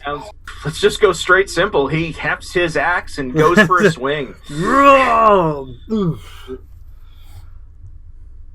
So, which means that I'm guessing that Kartorda will do a parry, because yes, please. Okay, so then the roll. Boom. That's it. Okay. Now, Eldag is a formidable warrior, but all those skulls are bad news, so you probably don't want to push that roll, because you're going to hurt yourself and your axe. That's 2 successes still that Kartorda will need to parry. Boom. Shit. That's no parry at all. That's wow. Just 5 billion damage to the face. Wow. Exactly. All right. 5 billion damage to the face. And ouch. And just because I'm that much of a monster, I have a nice little skill called Path of the Blade. When you hit with a close combat attack, you can spend a willpower point to find a weakness in your opponent's armor or natural armor. The armor has no effect against your attack. That's so I think I'm brutal. gonna do that. So you spend a willpower point to hit Kartorda where it hurts, in that crack between some of the plates and the chain. That's gonna hurt because that does 3 points of damage, possibly 4 because you had 2 successes. Kartorda, you can in fact push that roll if you want. You will damage your sword ever so slightly, but it gives you a chance to negate some of those successes. I might just do that. I think so. I would. What's the damage for? So the damage is 4 points of damage, yes. Okay, right. And that's because he has an extra success, right? So the battle axe does 3, and then an extra for the roll. Mm-hmm. There you go. There okay, and that's the 2 successes you needed. You don't get hurt. Your sword is now knocked. You're approaching each other, marching up confidently to conduct this duel, and Eldag is standing there with his formidable, vicious-looking battle axe, 2-handed axe, and he just hardly waits for seconds to, start the duel in a proper fashion. His mouth is now frothing, almost berserker-like, and there is in fact green foam in his mouth of some kind, which is weird. I'm not sure that Kartorda would have seen this before. Probably not. No. He's heard about orcs being, absolute savages and berserkers in combat, and here it seems like a testament to that. And down comes that axe, and Kartorda only just manages to put his sword between himself and a lot of pain, but it's going to hit the sword in such a way as to make a huge knock in the blade. It's going to have to visit a smith later on to restore it to its former glory. I'll just swing back. Swing back! Ah! I'll hit here. Let's see what happens. Nothing. Shit. You're right, nothing happened. And if you now push that roll, no, that's a parry you rolled for. Well, that doesn't matter. It's the same thing. It's the same amount of dice. If you do push that one, you're going to hurt yourself, Kartorda. Mm. Yeah, sure. Then I'll just remove one white die, right? Yep. You will take a point of damage to your strength for the next turn and gain a willpower point. So that's something. That's what I need. There we go. That is in fact a hit. But now your longsword has taken another point of damage. Yeah. So you now down to only one die left in bonus from that sword. On the other hand, 2 points of damage, two successes. That's one extra point of damage. Okay. And can I disarm him? Or do I need a... No, you can use a stunt for disarming. Yes, you can do that. I would like to do that. Okay, he's gonna take my he's gonna take my axe. Fair enough. Opening up for That's interesting. Yes. This is true. And I'm gonna say that, narratively, what you do is you catch that axe on your sword and then you just drive it back and move inside his range, because a big axe, you want to hit people at range. And you just move in and catch him in the bind. This is classic Hollywood stuff where you just kind of and then you twist your own body so you catch his axe blade with your sword, and even though you create another very nasty notch in your blade, his Eldag's axe goes flying out of his grip. And I'm going to say here that Eldag must be surprised at just how skilled and fast Kartorda really is. Yeah, it's impressive. He's strong and he's very skilled. Those four dice there, he's a swords master. There's no doubt about it. Kidding. That means a new initiative. Eldag's up. He's described as a 0-year-old kind of fat dude. Okay, so initiative is mine. Cool. Yep. All right, give me 1 second. Okay, cool. So I, having lost my blade and realizing this guy is fast, am going to make a grapple. Which I believe is a slow attack. Yeah, I can dodge this, right? You can. So this is melee roll. Since it's a grapple, I'm gonna say it's like a punch or a kick. So if you parry it with a weapon, you have +2. If you dodge it, it's 0. I think I want to just sidestep real quick. Yep. Alright, so he's going for the dodge. Alright, I shall do my melee roll. You do it. So that would be my melee roll, right? Yep. Crap. Are you dodging without going prone? Just sidestepping, if that's possible. It is, but you get you have -2 in your skill for doing that. Okay. That works. On the other hand, Eldag's attack Eldag is not having a good roll. No, he isn't. I think as terrible as an idea as this is, I think I need to push this. Okay. Is the dice pool correct? Yes. There we go. That's a hit. Cool. And take 2 points of strength damage for Eldag. Okay, 2 points of strength damage. We sucks. can here remember that orcs are very tough. If you get broken, you can heal yourself instantly with a number of willpower points and get back up into the fight. Yep. Oh yeah. No, So- I'm aware. That can be It's why worth remembering. It's why I was kind of going like, I think I'm prepared to do a push on this. Yep. Here comes the dodge. Let's see. There we go. Yeah. That is exactly what you needed without a push. So Eldog is trying to grab hold of you, and you just, again, you get your sword between you and your opponent, and you're sidestepping it and letting the force of his charge, and this froth now even sort of foaming. You get some of it on yourself, some of that green goo. Yeah, it smells real rancid. Yeah, it does. All right. Okay. So with Now it's that, Kartorda's turn to do a I slow still action. have a fast action. Yes, I you still have do. a fast action. You do.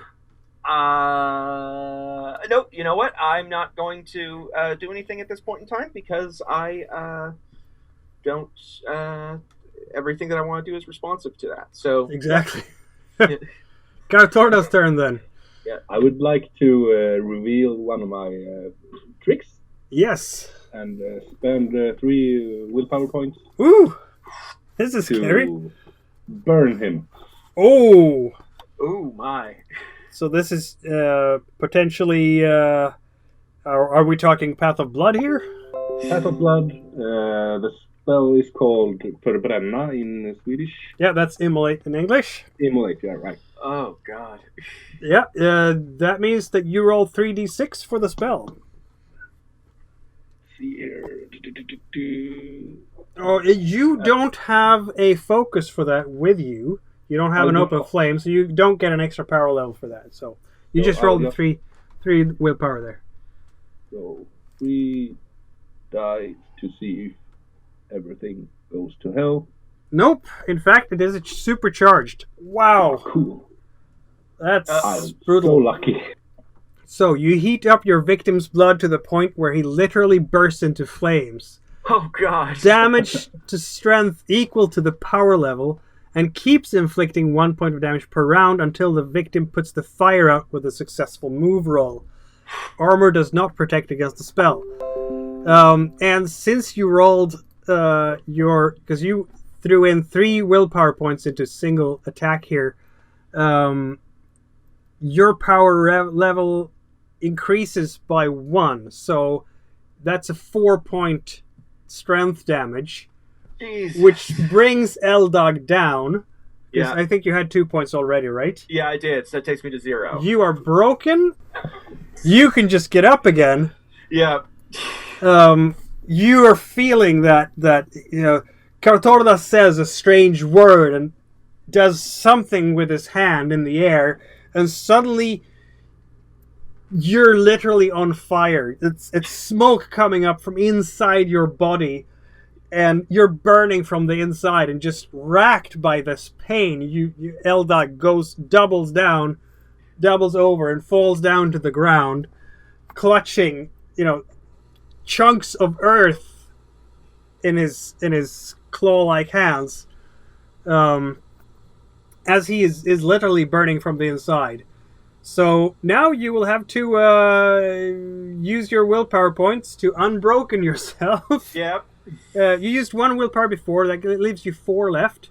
I would actually. I don't think I did because he didn't. I never actually penetrated. You're right. So that's 5. Yeah. Okay, you're back up right, to 5 health points. Perfect. Okay. Because you're an orc, you just stand up again. Ah! You are still on fire, though. Yeah, so well, you will have to make that move roll. I'm gonna make that move roll. Yep. So let's just. All right. Let's see what I can do. You can do it, Eldog. I'm really hoping I can. This is not fun shit. Ah, god damn it. Shit. Push it! Yeah, I'm gonna push it. It's just agility. It doesn't impede you in combat. Yeah. Alright. Nope. So what is it? So nothing? You take 1 point of damage this turn from the fire. All right. But you've done your move roll. You're rolling back and forth on the grass, trying to put out the fire to no avail. What is Kartorda doing during all this? Pointing and laughing. Yes, I would like to do a taunt. That's a thing you can do. If anything, I doubt he's really going to be paying much attention, but his sources are. Yeah, exactly. They will. Ooh. Wow! Oh, damn! 5 times! 5 successes! This is bad. Wow! Jesus. Wow! Wow! Taunt your enemies. I don't say much. I just point at Eldog and goes like, Rust is with me, and you have stolen our goods. Wow. Give them back, or I'll slay your general right here, right now. I think with that taunt roll, I think Eldog is going to be possibly scared, really. With that roll, Kartorda has shown just how powerful he is, because that's a whooping -5 on your next die roll. And I think it also really impresses the other orcs. Kartorda is much more formidable than any of them dreamt of. Not only is he an excellent swordsman, he's a powerful sorcerer in his own right. So I'm kind of leaning towards the orcs just grabbing Eldog and getting the heck out of there. Yeah, I think at this point that's about where this is at. Yeah. Holy shit. Yeah. That's no. They will grab, because you have, I'm sure you have a couple of assistants or lieutenants with you to this honorable, duel. Yeah, this wasn't an honorable duel. There was no talk of magic. This guy's a fucking dirty. This guy's a fucking dirtbag human. So, exactly. He dishonored the codex of the duel by involving magic. This is not honorable at all. Yep, So they will grab Eldag, roll him around, and put out his fire. They're going to help you do that. And then just run away from Kartorda and his troops. What are you doing now, Kartorda? You stand victorious. You crushed that warlord. Exactly. I'm really sorry about that. Oh, don't need to apologize. It's no, don't feel bad. You gave me the perfect excuse that I don't feel bad. Namely, you're a dirty magic user. Exactly. I have no problem with losing this way. It simply just means I'm going to find you and I'm going to kill you. Awesome. This completely feeds into my propaganda. I have no problem with this. You can wear those burn scars like. Hell yeah! Yeah. Metal. Yeah. That was going to be awesome. And I got no problem with this. Also, there's no way in fuck you're getting your stone back. Yeah, and I guess Kartorda sees them move away as fast as they can. Archers at the ready by the orcish line to cover the retreat, because the orc army, this was again long range, so they won't have seen exactly what happened, but they will have noticed that Eldag just kind of doubled over and fell down without Kartorda even hitting him with a sword. So something was wrong. And so there will be a few archers there to cover Eldag's retreat from this nightmarish outcome. And Kartorda remains on the field with his retinue, but clearly the orcs are not holding up their end of the bargain and roll and move as a shield wall slowly back in towards the forest, where they have the cover of defense as well among the trees. It seems your load of stone is lost to you for now, but at least you showed them what for.